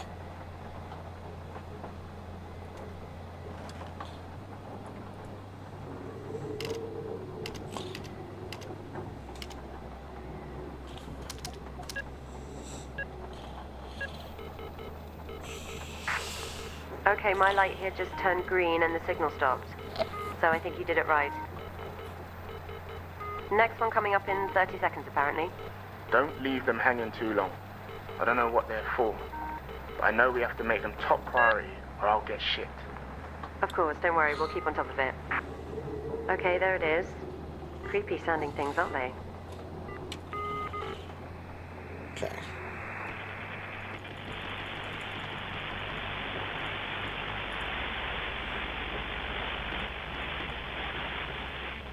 Two. 26, 14, 0, 1, 2. I like how I typed all that, but not the right space. 20, 6. 14, 0, 1, 2. Okay, authorization key is active. Gotta go to Chevron now. So let's go back to our book.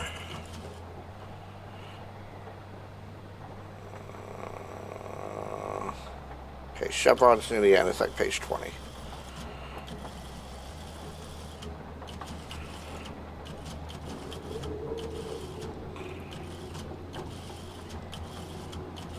There it is. Chevron. Reference dot initiate dash. I can't tell what that is. Yeah, turning is not going to help me.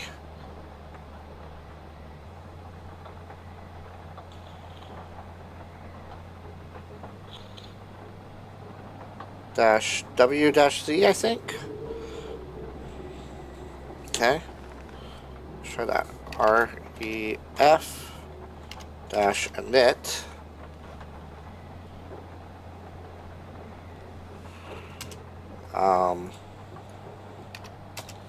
Dash W dash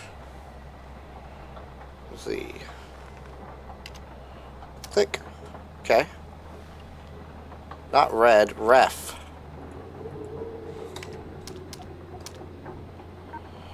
Yeah, I knew that was wrong.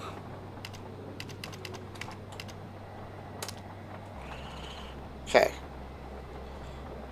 Proc. Begin.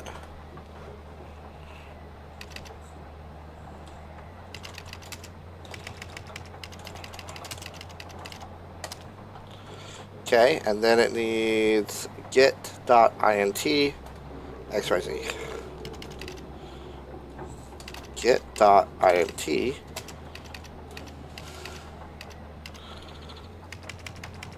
bracket.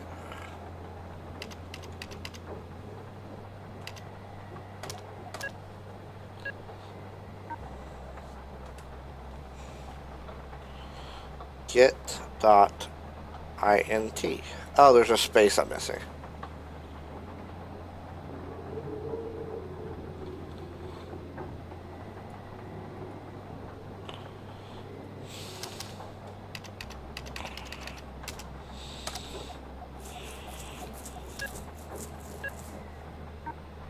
No? GET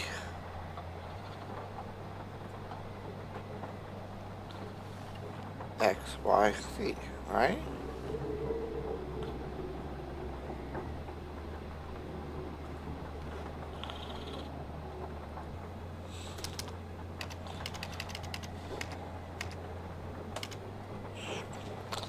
I had a capital G ET.INT XYZ enter. Bracket, bracket.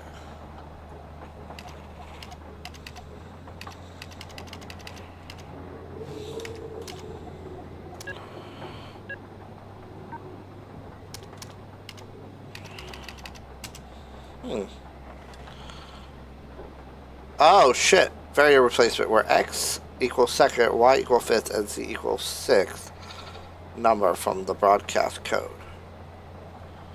What was the broadcast code? 6, 14, 0, 1. We need the 2, 5th, and 6th number. Damn it, I'm gonna need a damn card for this. 26, 14, 0, 1, 2. Okay, that's something I can write on.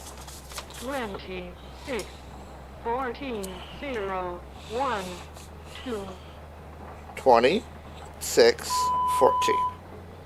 26, 14, 0, 1, 2. Okay, and then we need the 2nd, 5th, and 6th digit. So, we need this digit, 5th, and 6th. So 040 is the answer. Here I was like, what the hell is XYZ doing here?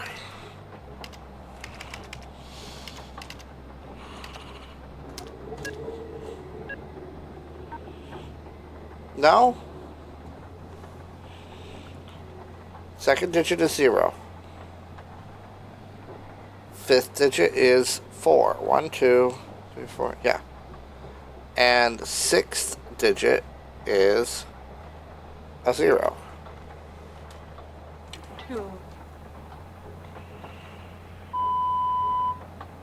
26, 14, 0, 1, 2.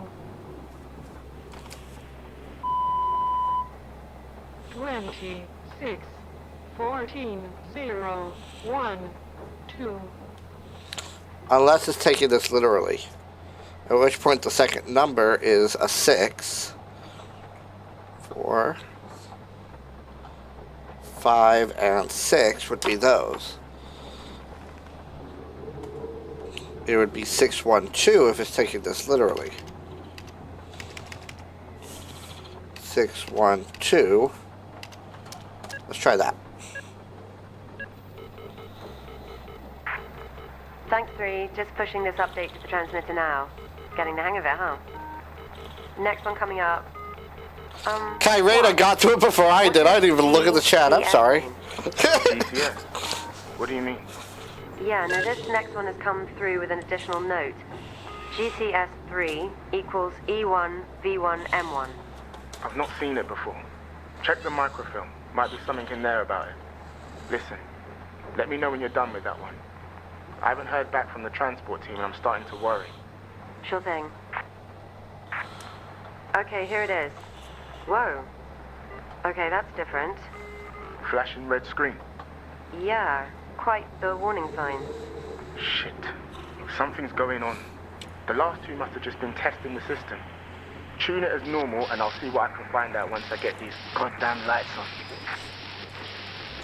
I didn't catch what she said, though.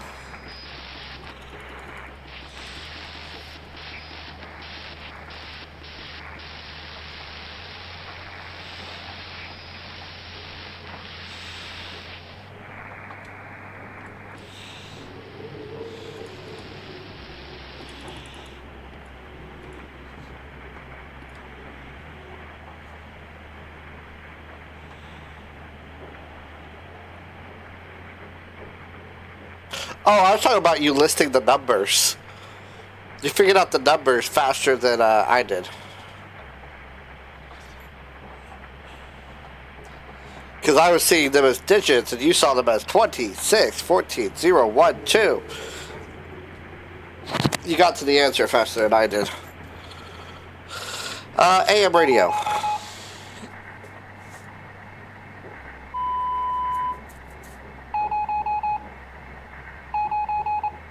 Three.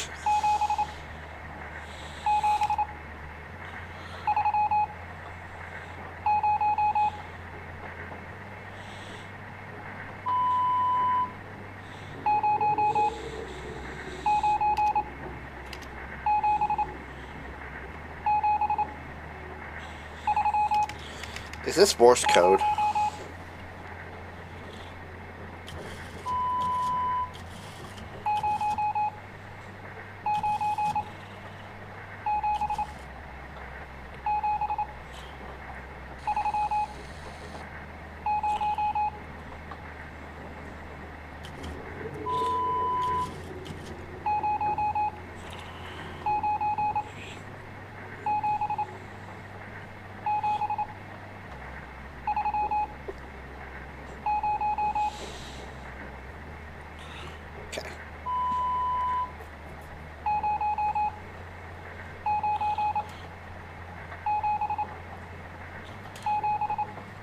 0.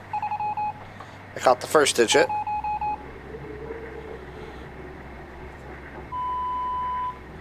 One, two, three, four, 5.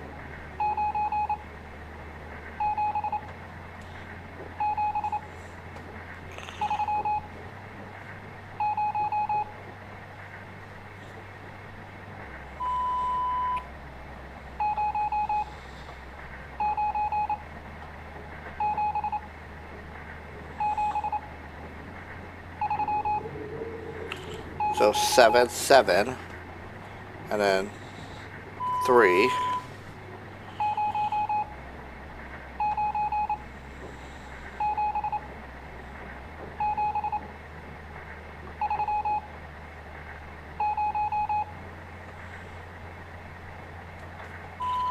Zero. Okay, I think I got it.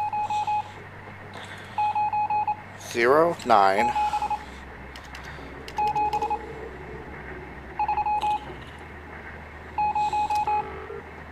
Okay, that's right. Keyword is Kansas this time.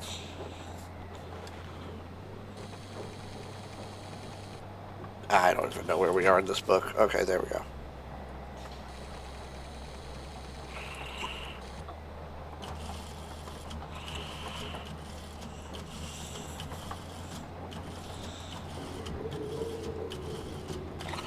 Yeah, they could have just, alphabetized it. Oh, there it is. Keyword Kansas. Alright. On receipt of this callback code, conversion operators must input the following lines into the terminal's dynamic variables to execute. Point.package.ex. Point.package.ex. Did I put EX or EX? I put EXE. And then we need X, which we'll solve for that in a minute. Okay. Point.package.ex equal Y. Okay.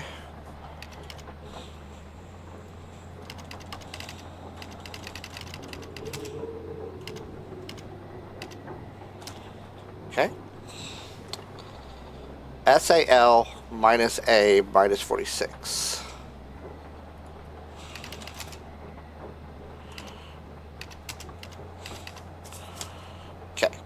Now we gotta figure out what the Y and the X are. X is the largest number from the original broadcast code, which would be 9, and Y would be smallest, which would be either 0 or 3, depending if you think 0 is a number.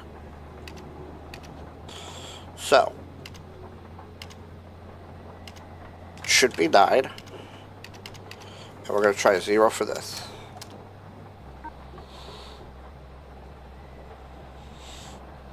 Point.package.ex. Point.package.ex. Largest number from the original broadcast. The largest number was 9.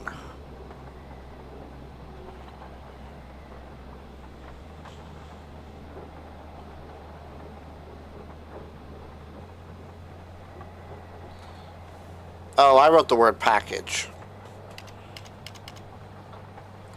It's abbreviated PKG. That's silly.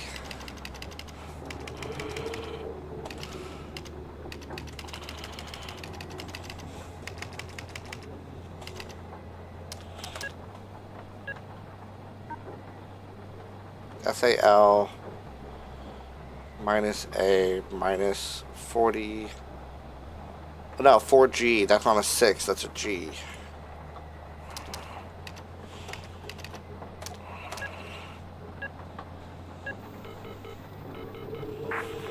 Okay, Juan, we're done. Nothing has happened really, all good. What did you want? I'm about to head outside to look at this generator. My cabin is completely out. Listen, I just checked the roster and we were supposed to hear from the supply team 3 days ago. I think we just launched missiles. No responses either. Shit. The storm? I hope not. 3, can you monitor a range for me? They use an emergency signal somewhere between 8,500 range. FM. See if you can track it down for me. I think we just That's nuked the word. Take 6 months. If they turn back, what do we do? We can reschedule. I'm more worried that they didn't turn back. Otherwise, we'd be having a drink by now. The boat was called 20F. God, yeah. Okay. 3.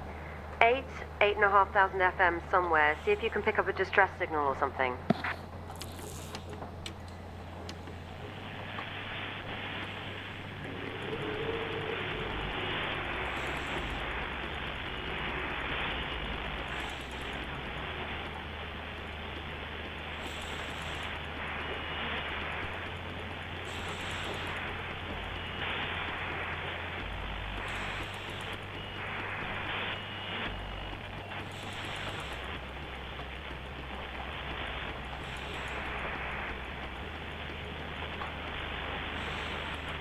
Posture check.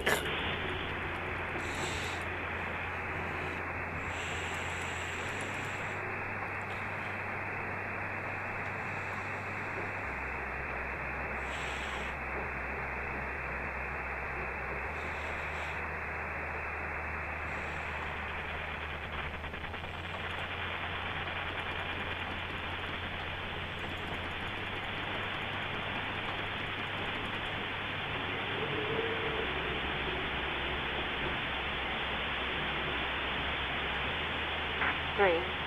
8 to 8,500 FM.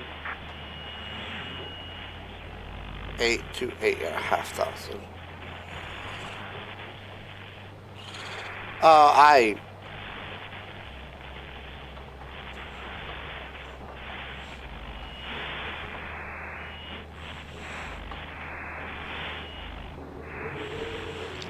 I thought she meant like 8 at the bottom.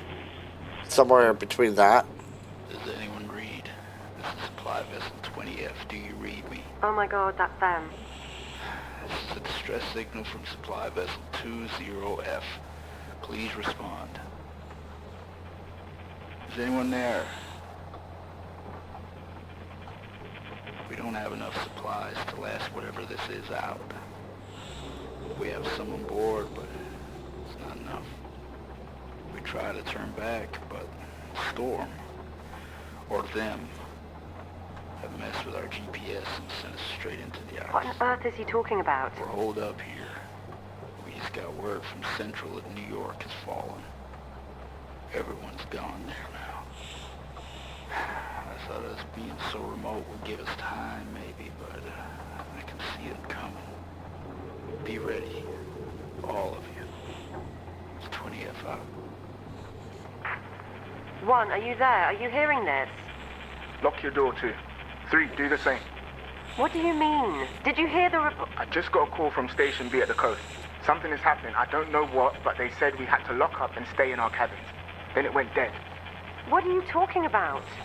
Just do it. They're here. Ugh! Who are they?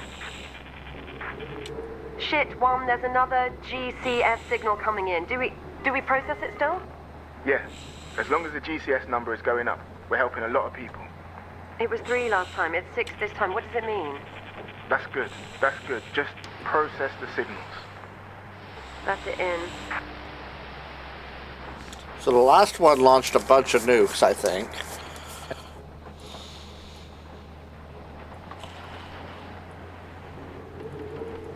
Zulu, Sierra, Hotel, Bravo, Echo,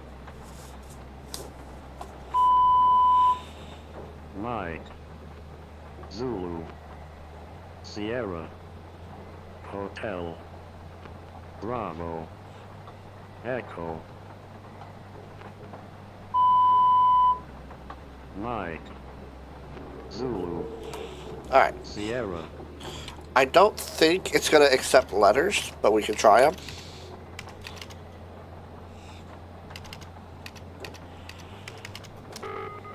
Yeah, I didn't think so. Not the way this game seems to be thinking. So, at the front of this, it had a bunch of these. And these all had various numbers assigned to them. So, we need 9. Where's Zulu?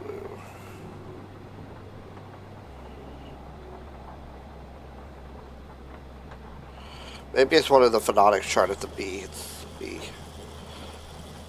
Phonetic chart. Yep, there we go.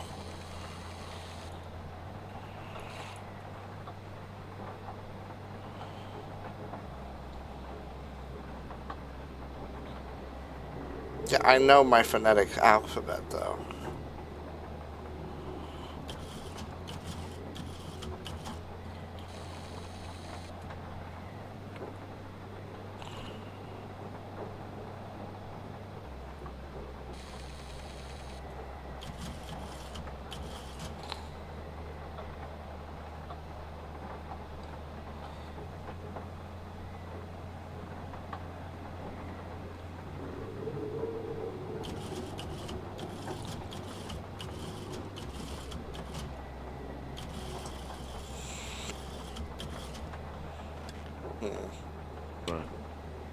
Hotel. Bravo. Echo. Mike. Zulu. Sierra. Hotel. Bravo. Echo. Mike. Zulu. Sierra. Hotel. Bravo. Echo. Okay. But you didn't like it when I put in Mike. those. Zulu. Sierra. Hotel. Bravo. Echo. Alright. Mike. Zulu. Sierra. Jim says 1, 2, 5, 4, 8, 3.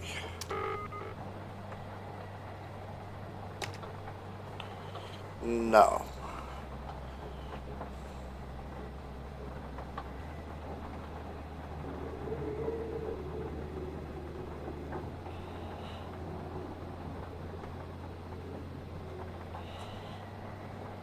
See, the first one I think is Mike with an M. That's what I heard. Because I would be something else, wouldn't it? H. I would be India. So I think it's Mike.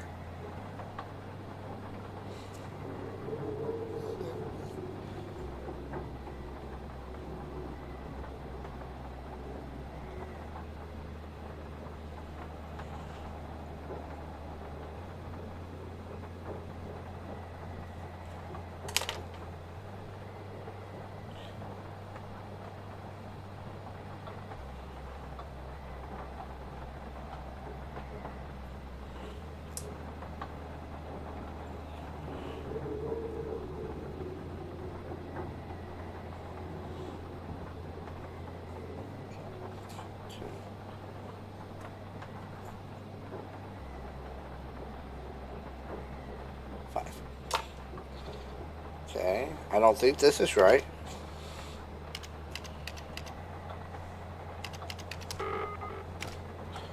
Okay, so let's go back to our book. All the answers should be in here somewhere.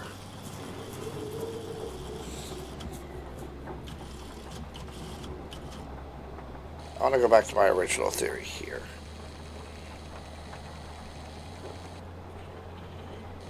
Well, no, because it wouldn't work. We don't have a Z.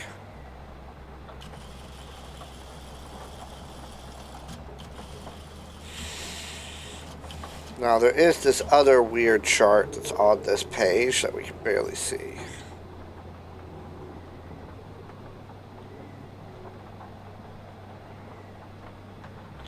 And that's got numbers on it for the letters.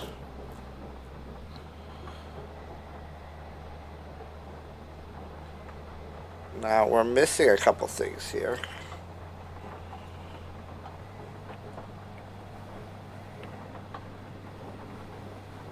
I love how this whole time I didn't know I could do that. Or that.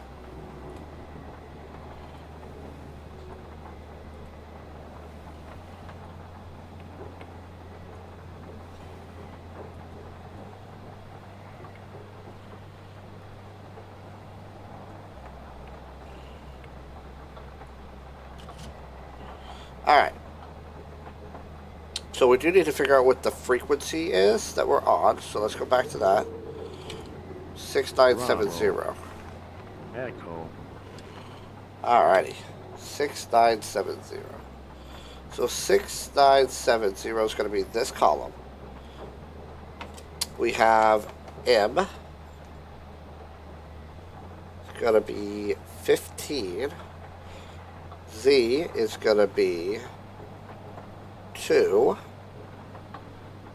S is going to be 21. H is 10. B is 4. And E is 7. So 152211047. Yep, that let us in.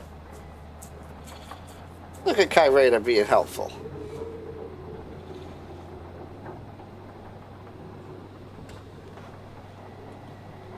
And I'm so glad I learned that I could zoom. That actually helped. It's going to make this whole process a little easier. Alright, it says, I believe, Centaur. Yep, so we're looking for page Centaur.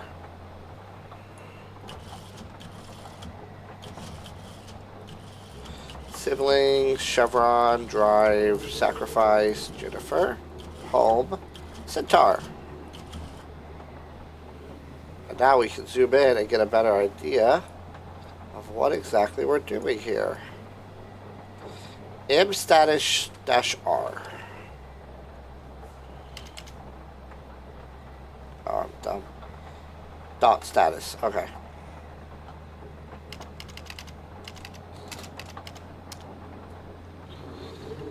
Command.str-c.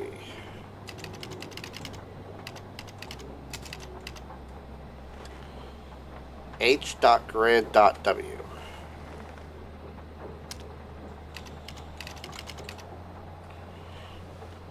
Yeah. Capital W.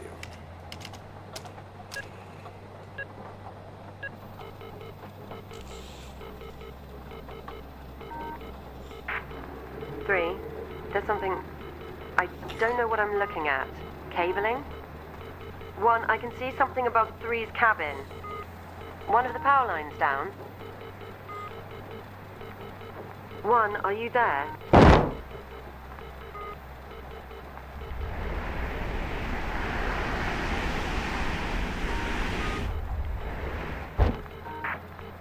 Fuck!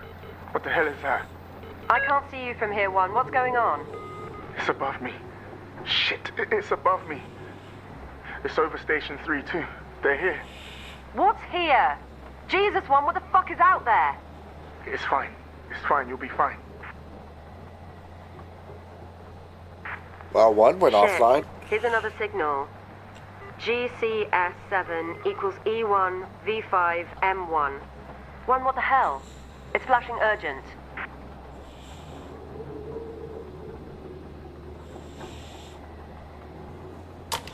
Okay, that's the second time she said something like that at me. So I noticed a page while we were going through this, all the way in the back, for code words.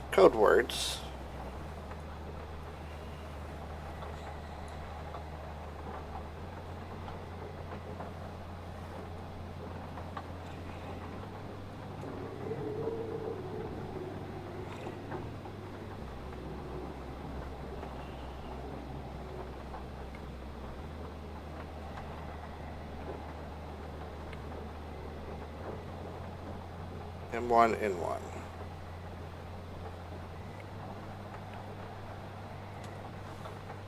Okay. Turn this on. USB. And up we go.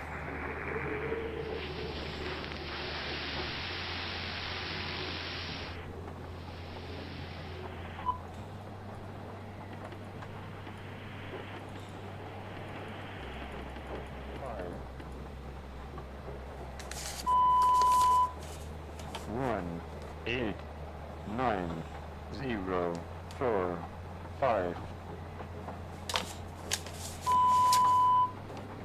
18904 Okay, code word is sacrifice this time.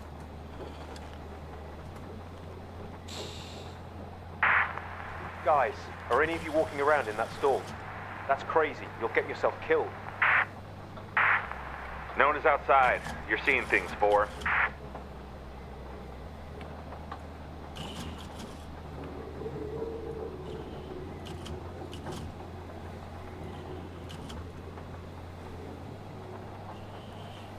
Put that into focus. And lines into variables, substituting as necessary. Okay. Rot.x.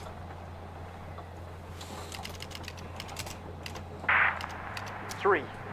Number station 3. This is station 4. Do not go outside. Don't go Actuate out there. dot Stay Y. inside. Lock up. Do not go out there.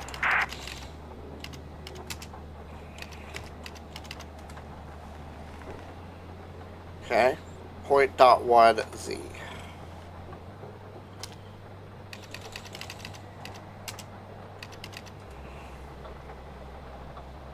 Okay. X, numbers 1, 2, and 3 for the original broadcast. Guys, I'm Recommend shutting down longitude. Station 5 and getting the fuck out of here. They took 6. Station 6 is fucking gone. Those things just ripped it out of the ground. 1, 8, and 9 is X. 4, 5, and 6 are latitude. Equals 0, 4, 5, Z. Z equals authorization word from Appendix C. Alright. So, to the back of the book we go.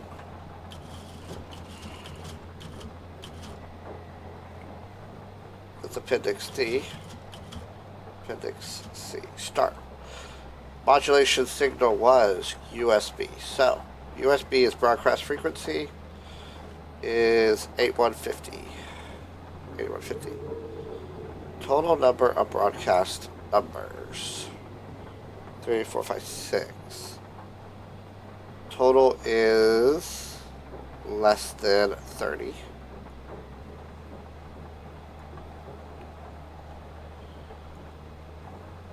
So yes is Tesla.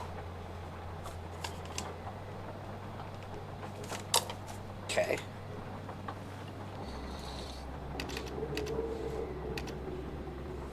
$189. 045.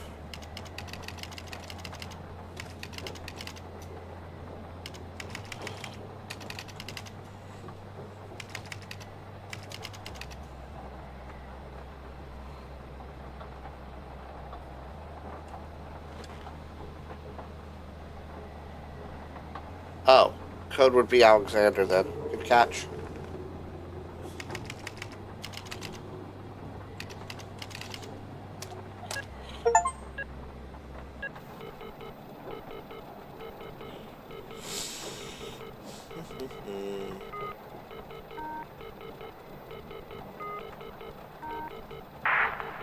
Three. James, the last signal hasn't sent. My terminal is going crazy demanding a response. I think the wind has misaligned the transmitter or something. We need to go out to it. Please, James. I'm sorry, but I can't get out. I'm trapped. You'll still be able to hear me, though. Go.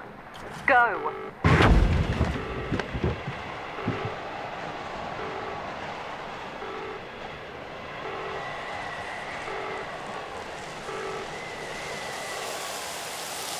Oh, that's probably not a good thing.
just a casual walk through the snow. Don't mind me. Alright, we've reached the antenna.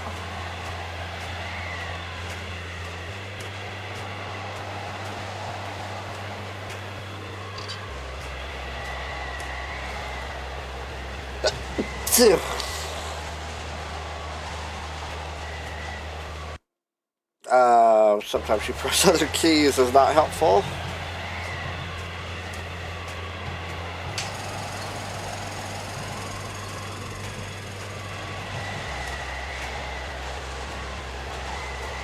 Yeah, I got dragged out. I don't really think I have a choice but to go into the cold and apparently hit these generators.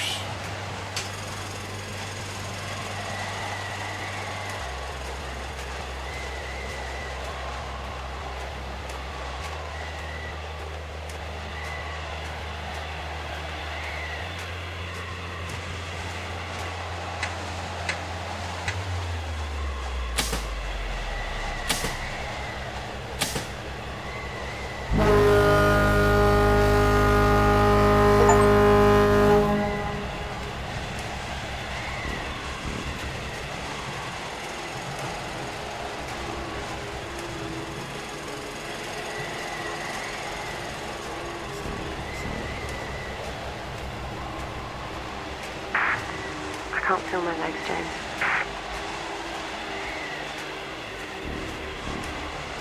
I have to go back into the... I'm so tired.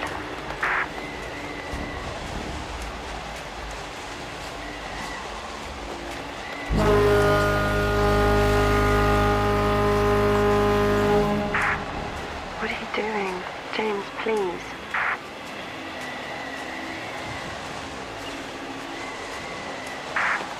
He's coming back.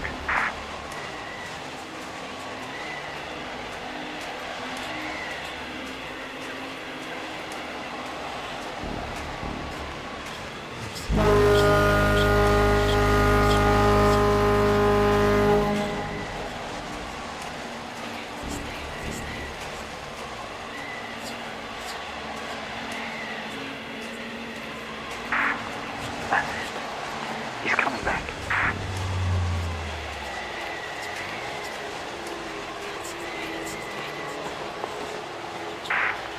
James, everyone is waiting on you. You need to wake up.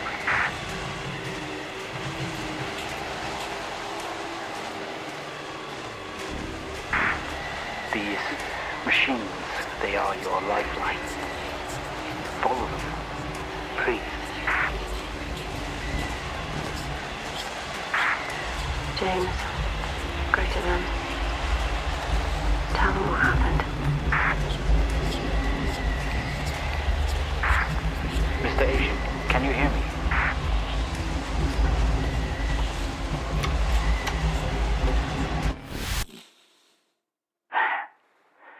Welcome back. It looks like we found our way back into that very first bedroom.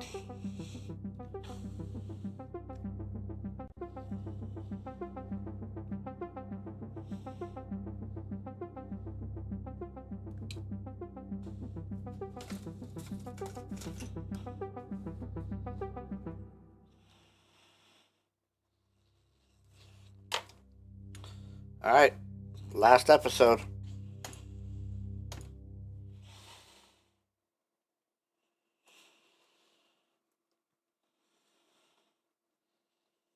Big stretch.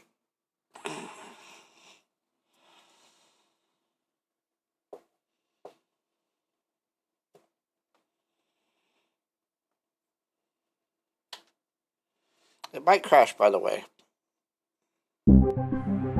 Or not.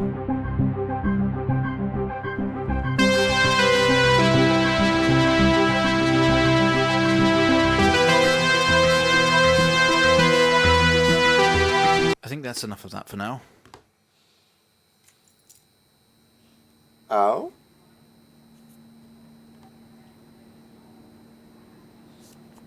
You're quite fond of this show, aren't you? Greenland, puzzles, Untold Stories. Ooh.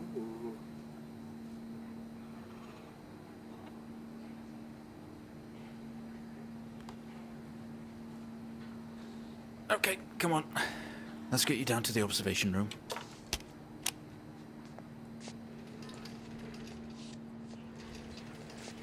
I'm in a wheelchair. This place must be starting to feel like home to you. Don't worry. Try and get you out of here eventually. Just in here.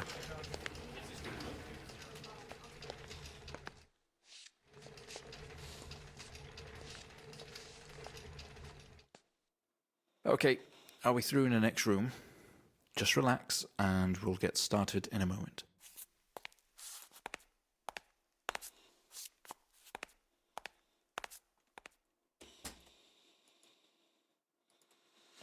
Interesting.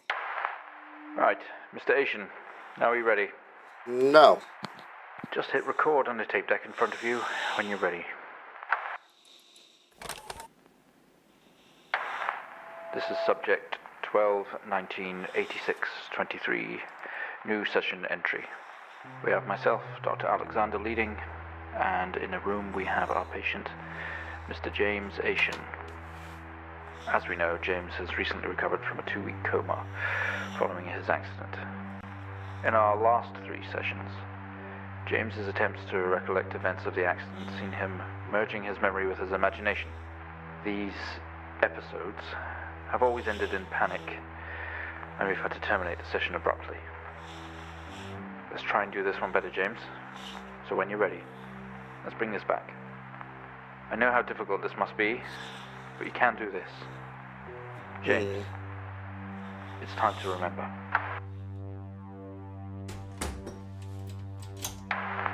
Your mind, it's like a conscious black box. It can show you your memories. Look into it.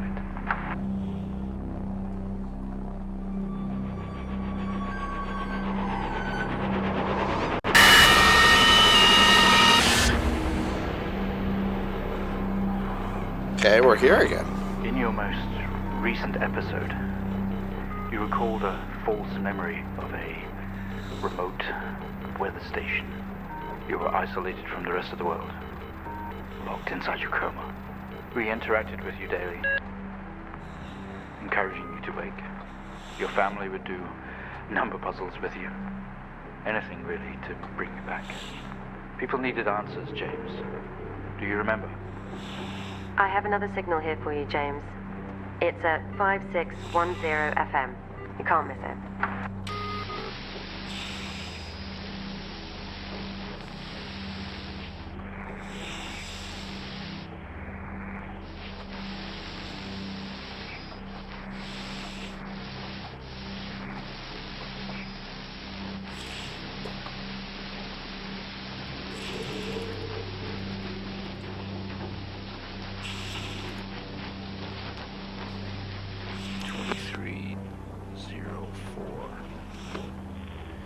Type in the numbers, James. You gotta see this. This is 20F 12 19 86 23 04. Type in the numbers, James. You gotta see this. This is 20F 12 19 86 2304. Type in the numbers, James. Okay. Oh, we're at the police department now. What is this?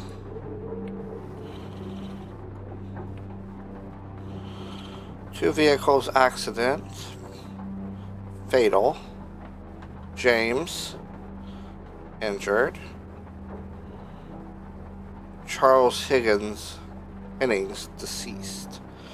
Seeing 2 cars that had been involved in a head-on collision, Mr. Attrition Lying outside his vehicle with head injuries, an ambulance was called. Passenger was trapped in the vehicle in critical condition from wounds sustained in collision. Driver of the blue sedan found dead on arrival. It was noticed that the driver had an empty whiskey bottle in the passenger seat. He described an oncoming blue sedan, clearly out of control, which he swerved to avoid. His passenger was his sister. The driver of the blue sedan is the ex-police officer. 20 years.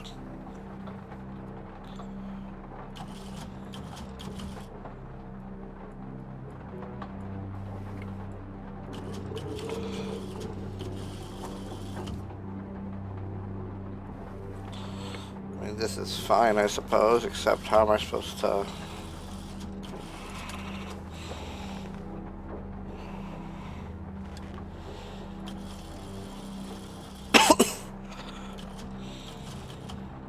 Oh, I get it. It's what he circled.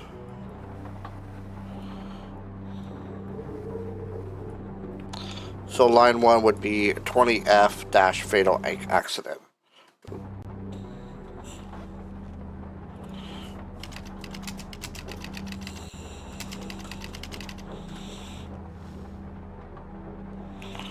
Okay.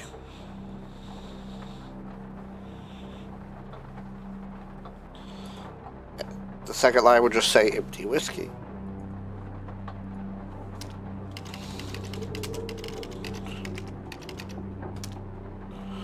And then the last one is out of control.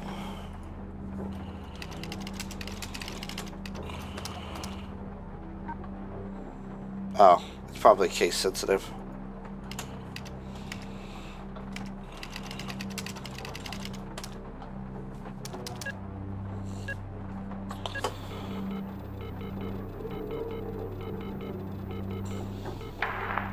Find the signal, James. Listen to the voices. You have to face it, James. Finally.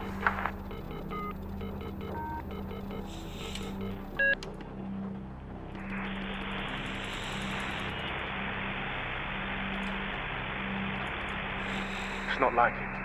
At all. I've worked with Officer Hennings for 6 years and not once have we even talked about alcohol. Drunk driving. He was a father, a husband. He was fine. No way he caused this. It's him. This Haitian guy.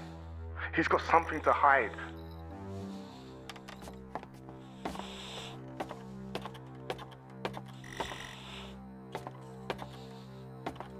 No kidding, it doesn't make sense to me.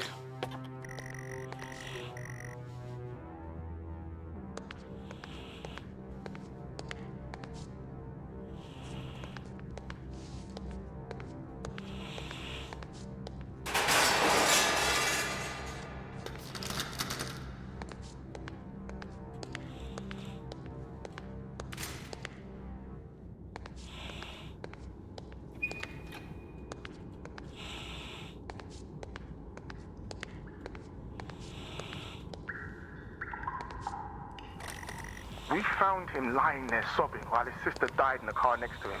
While Hennings died next to him. What the fuck was he thinking? She was still alive when we got to her. If he'd have done something, they could all still be here.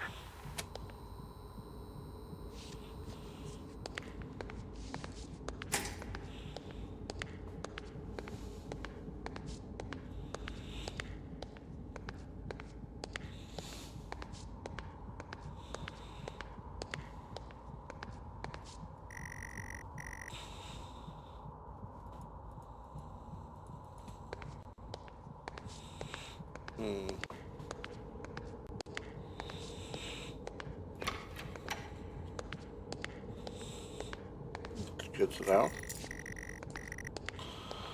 Keys on the table is going to unlock a door for me. Don't suppose it would be that door.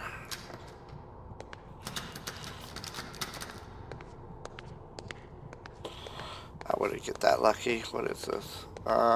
Pre-surgery?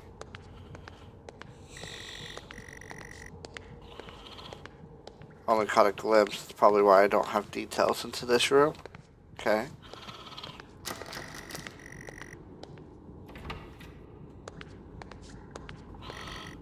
Waiting area is dark, but you feel a presence right behind you.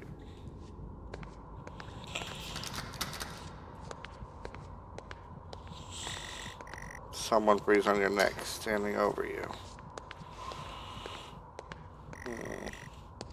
Dread in the pit of your stomach. Okay, we have a 22-year-old male just brought in from a vehicle collision. He was awake and mobile at the scene, but collapsed on arrival to the emergency ward. The other passengers died in the accident. I'm getting no pulse. Prepare for defib. Amp charge full to 10 and give me 100 joules. Oh, they want me to do it. 100 joules. Charge amp full to 10.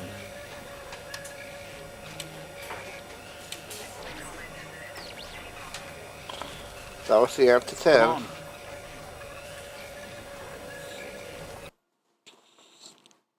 Sometimes those things are wrong. Keep going with you have to. Read what they said. Give up a coward. Get out, get out. Read what they said.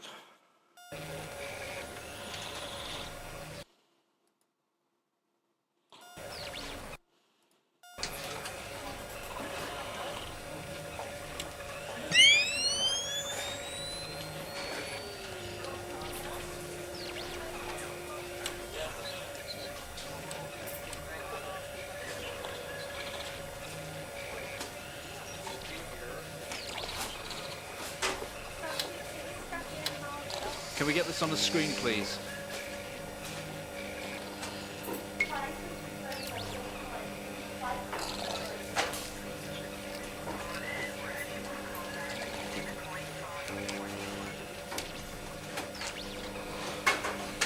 Oh, forgot to turn the camera on.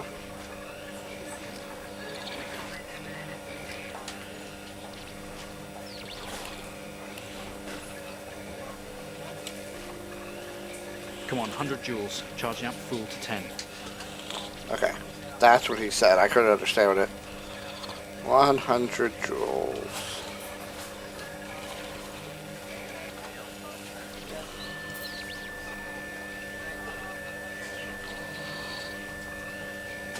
Joules.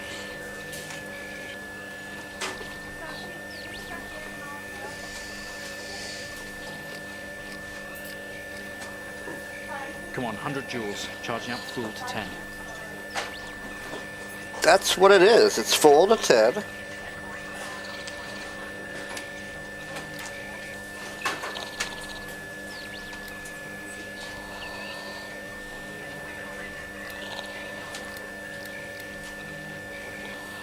It wouldn't be the laser. There we go. Clear. No reaction from first stage. Let's try higher. 200 joules. Keep the amp charged at 10.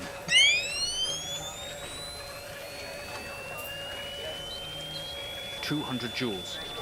Keep the charge at 10. Let's go. Clear. Okay, we have a reaction of some sort here, a weak signal. Let's keep going. Increase again. 360, charge full.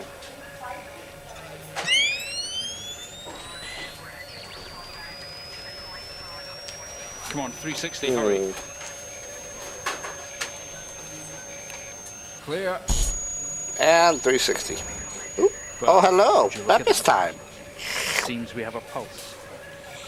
Rhythm is stable. We need to run an X-ray right away.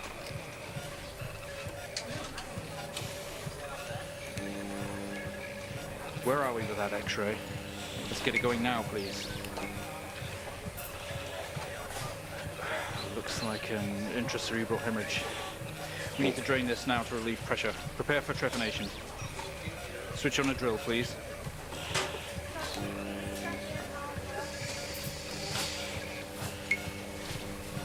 The drill, please. Mr. Asian, you've made excellent progress. You're doing great. We need you to stay calm and try to relax while we go through these next steps. We're going to attempt to alleviate some of this discomfort.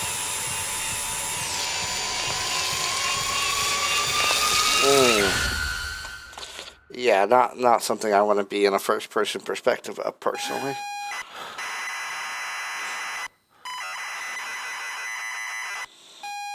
Oh, we're back to the house.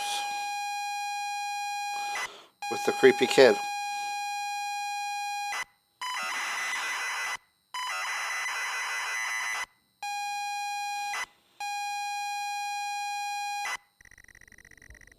Not only is tonight New Year's Eve, but tomorrow you leave a 6-month trip abroad with your friends. Mom, Dad, and your sister Jennifer have decided to throw a party to celebrate it all. The house is full. You're in the living room, and as usual, you don't recognize a soul. The room is full of chatty strangers. Mostly friends of Mom and Dad. The door in the hall. Go to door. Go door? Push through the crowd into the hallway. The hallway is welcoming as ever, only this time the folks have put a great big banner up across the main hall. Half the finished drinks are abandoned on almost every horizontal surface. Stairs lead up, although the party is firmly downstairs. Go upstairs.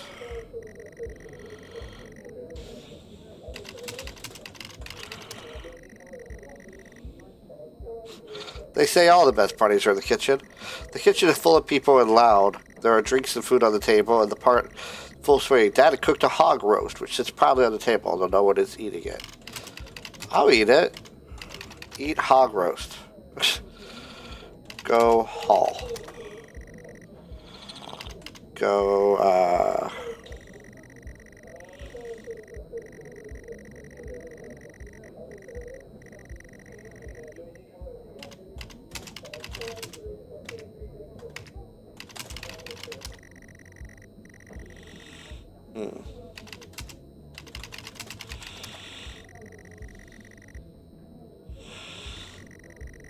Not only is tonight New Year's Eve. Okay, so it's repeating.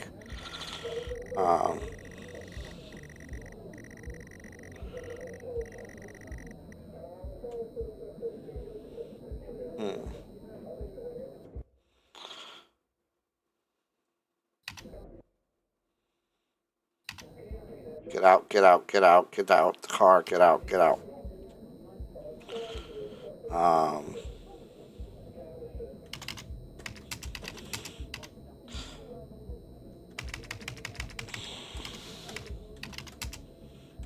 Sure. Well, if we don't recognize a soul, I assume they're not in there. Go hall. I think we're going to go back to the hallway and look around. I think that's a good call. Yeah, it's pretty sussy. Same as ever, stairs, door to the living room, and door to the kitchen. Kitchen, we'll go back to the kitchen. And we're going to look around in there.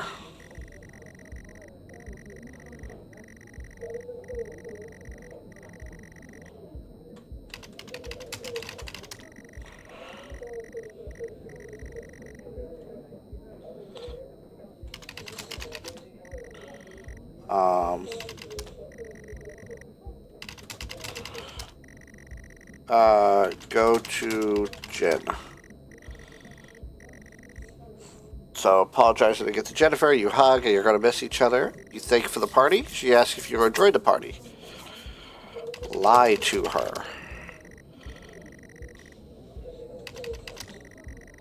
You can tell her it's great even though you don't really know anyone.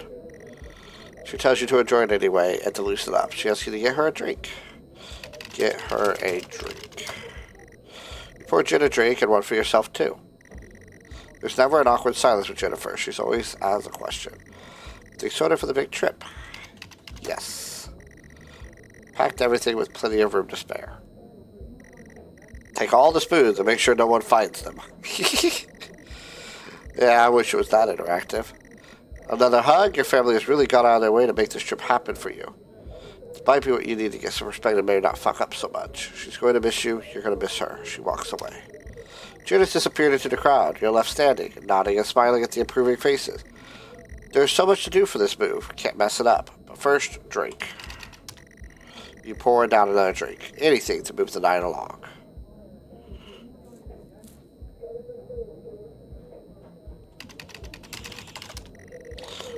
Well, there's a utility room and writing on the wall. read the wall. Go to utility. You open the door and peer in. You're never allowed in here normally. This is where Dad keeps his fine wines and whiskey, sealed into 4 racks. A collector, although he does not actually drink them too. Bottle with a ribbon around it and a card. Read card. Pick up the whiskey and the card. It's your dad's handwriting. Son, we're so proud of you and everything you've achieved. You've heard this. It's a bottle of 25-year-old double malt. Really shouldn't, but you have to try it. With your whiskey in hand, you take into the room about you. There must be hundreds, no thousands of pounds worth of drink in here. You really must thank your dad for the whiskey. Fine, Dad.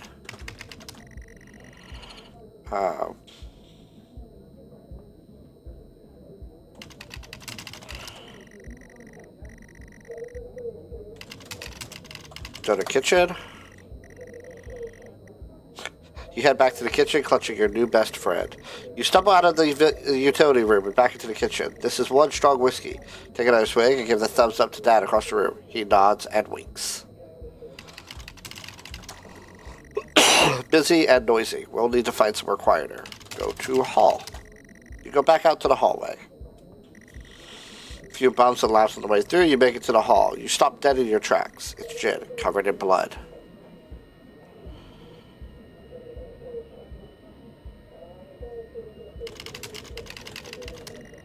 What's happened? She stares straight at you. No one else notices. Blood is dripping her face. It's mixing with tears. I'm sorry, I don't understand.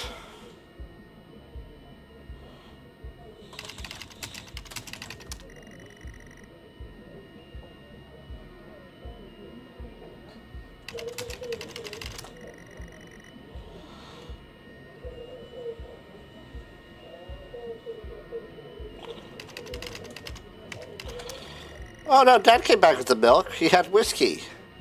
She doesn't understand. Is she haunting the game? I'm sorry, I don't understand. We tried our best, Mrs. Asian, but her injuries were too severe. No, I don't understand. I was just talking to her. I'm afraid Jennifer passed away before we could get to her in surgery. We did the best we could. I'm so sorry. Where is she? Let me see her. Please, Mrs. Asian, take a seat. I don't want to take a seat. Let me talk to her. Now. I'll arrange for you to see her. In the meantime, James is in recovery. He's stable for now. I don't want to see him.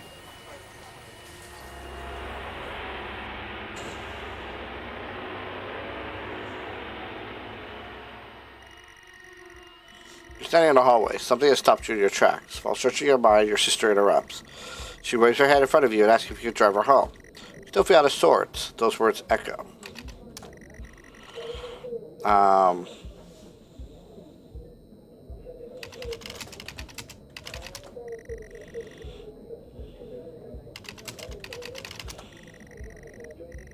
You'd love to call it a night, but June is waiting patiently. Go outside. There's no point till you find those car keys. Look around. Doors to the kitchen and the living room lead from here, while stairs take you up. Go to kitchen. That's, go to living room.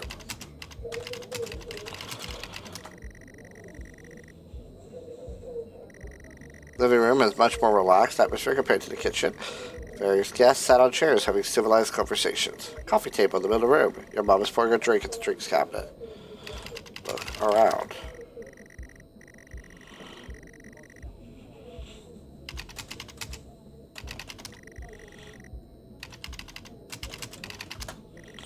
You search through all the jackets, coats until you find yours. Aha, car keys in the pocket.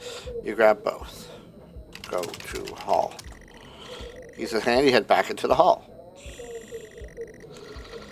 Works in the morning, and no one else is in any fit state to drive. You can handle it, though. You know the road like the back of your hand, don't you? No.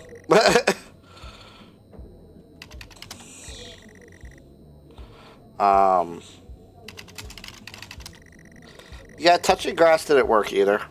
You open the door and walk into the freezing air. The cold air hits you. You're glad you have your jacket with you. Dusting of snow around the porch as you step down. The yard extends around the back of the house, and the car sits in front of the house. Car. You fumble with the handle, confused, until Jen tells you maybe use the key. Unlock car. Car keys, you eventually get the door open and climb inside.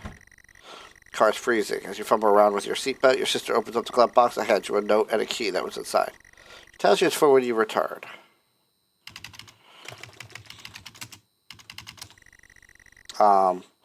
Start car.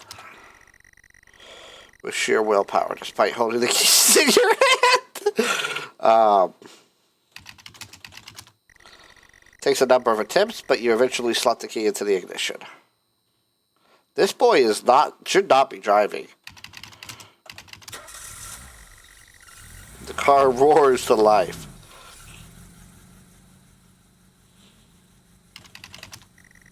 Car squeals but stays stationary, which suggests releasing the brake, giving you a wide-eyed stares. You very hesitantly release the handbrake. Sure, ask Jin to drive. Nope, it's just gonna take the word drive and run with it. I am driving very drunk on the road towards the town where your sister stays. Jin started dozing off as soon as the journey got going. This shouldn't take long. You come to a junction. It's left or right, you can't remember. Right. Left.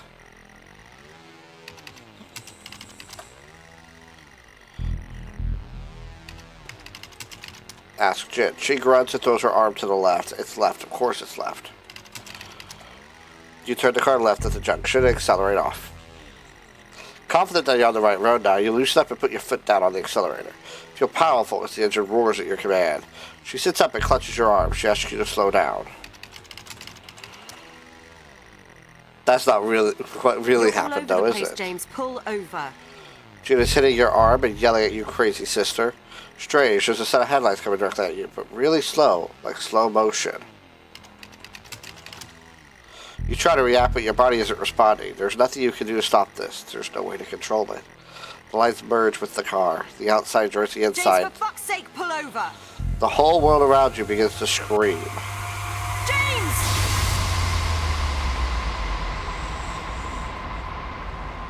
It was at this very moment, wasn't it, James? The moment you lost it all. Your sister, your parents, yourself. And then you made it worse. Go on. Show us what you did. You wake up in the car. Your world is upside down. Your seatbelt struggles against gravity, trying to hold you in the seat. An impact onto another car has torn a hole from your chassis. Poisonous fumes spill in. You're in grave dangers. You have to get out.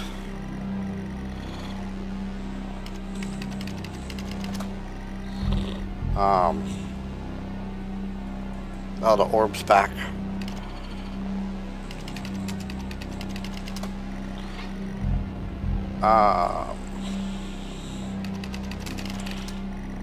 Tires broken beyond repair, the windows are smashed, there's wreckage all around you. You're both wearing your seatbelts.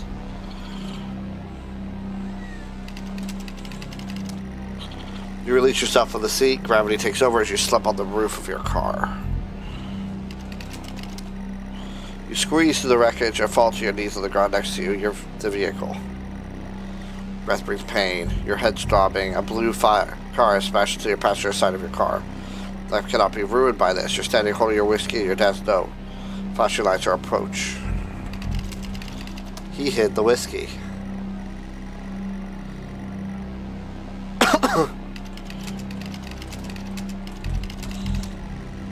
The lights approaching closer, you begin to hear the shrill of the siren. Simply cannot go to jail. You clean the bottle and remove your connection with the whiskey. You then, very deliberately, spill the remainder of the contents onto the driver, and toss the evidence into his passenger seat. A circle of flashing lights surround you, illuminating the crash site in the darkness. Behind them, an army of people all staring. One figure steps out, a silhouette, and walks towards you. The lights all overwhelming. All other details are fading into the past.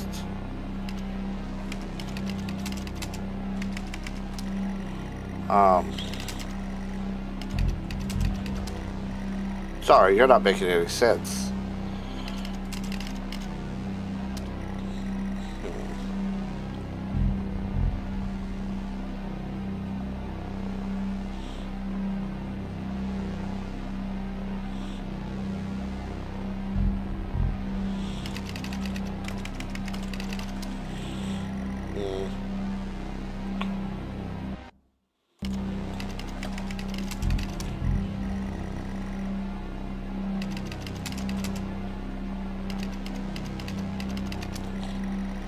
Silhouette is a police officer and in uniform. He beckons you to approach. Go towards officer. As you approach the man with the pulsating lights around them get dimmer and dimmer while the pain in your head increases. Fall to the ground at his feet. I know you. I know you're tearing yourself apart over it, but no matter what you keep telling yourself, you have to listen to me. That accident, that poor man, me. You have to remember. It was all your fault.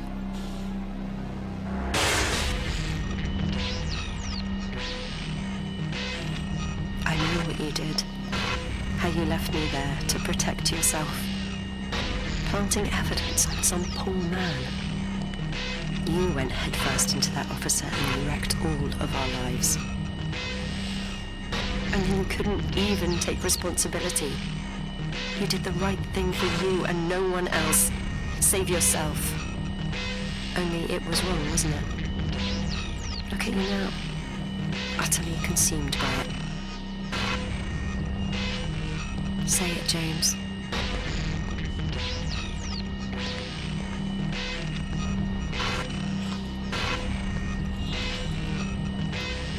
Say it.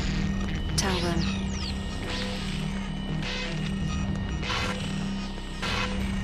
Listen to yourself.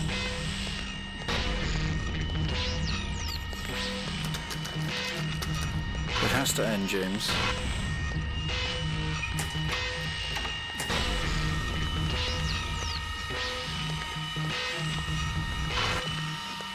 Do you not understand?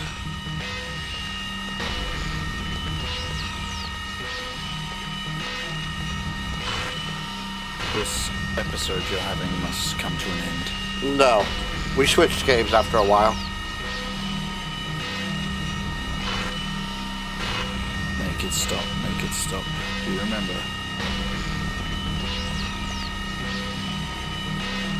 Oh, if anyone else has ever missed the film. Stop the session, Mr. Asian.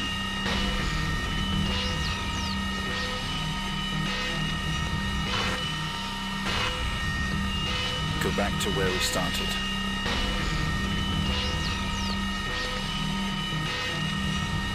Put an end to this nightmare. Alright, my mouse was messing up. You can do this, James. You can let go. Back to where we started. We started in the day room.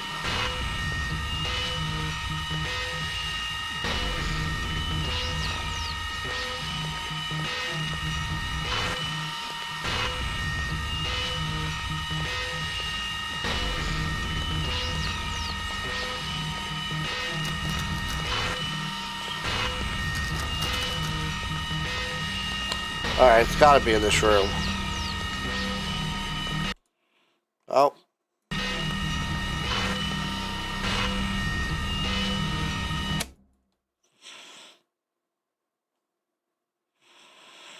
Well, I think we've made progress today, Mr. Asian. I guess we should tell the police what you've told us. Although I don't suspect they'll take you anywhere. I think you'll be with us for quite some time. Come on, let's get you back to your shows. I'll see you tomorrow.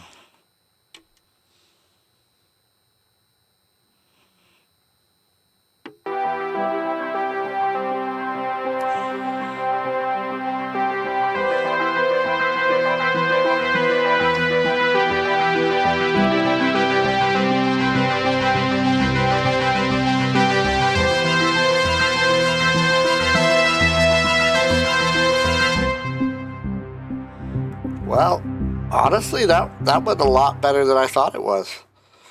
I thought this would just be cool little mini stories, but for them all to go to one big focal point, that was actually really cool.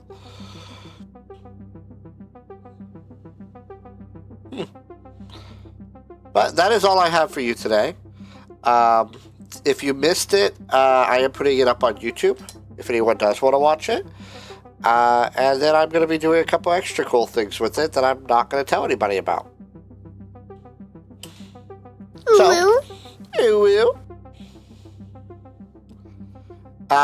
We will be streaming again next week at some point, either Monday or Wednesday. Usually around the same time. I'm not sure yet. But till then, everyone be safe with the weather and have a wonderful night.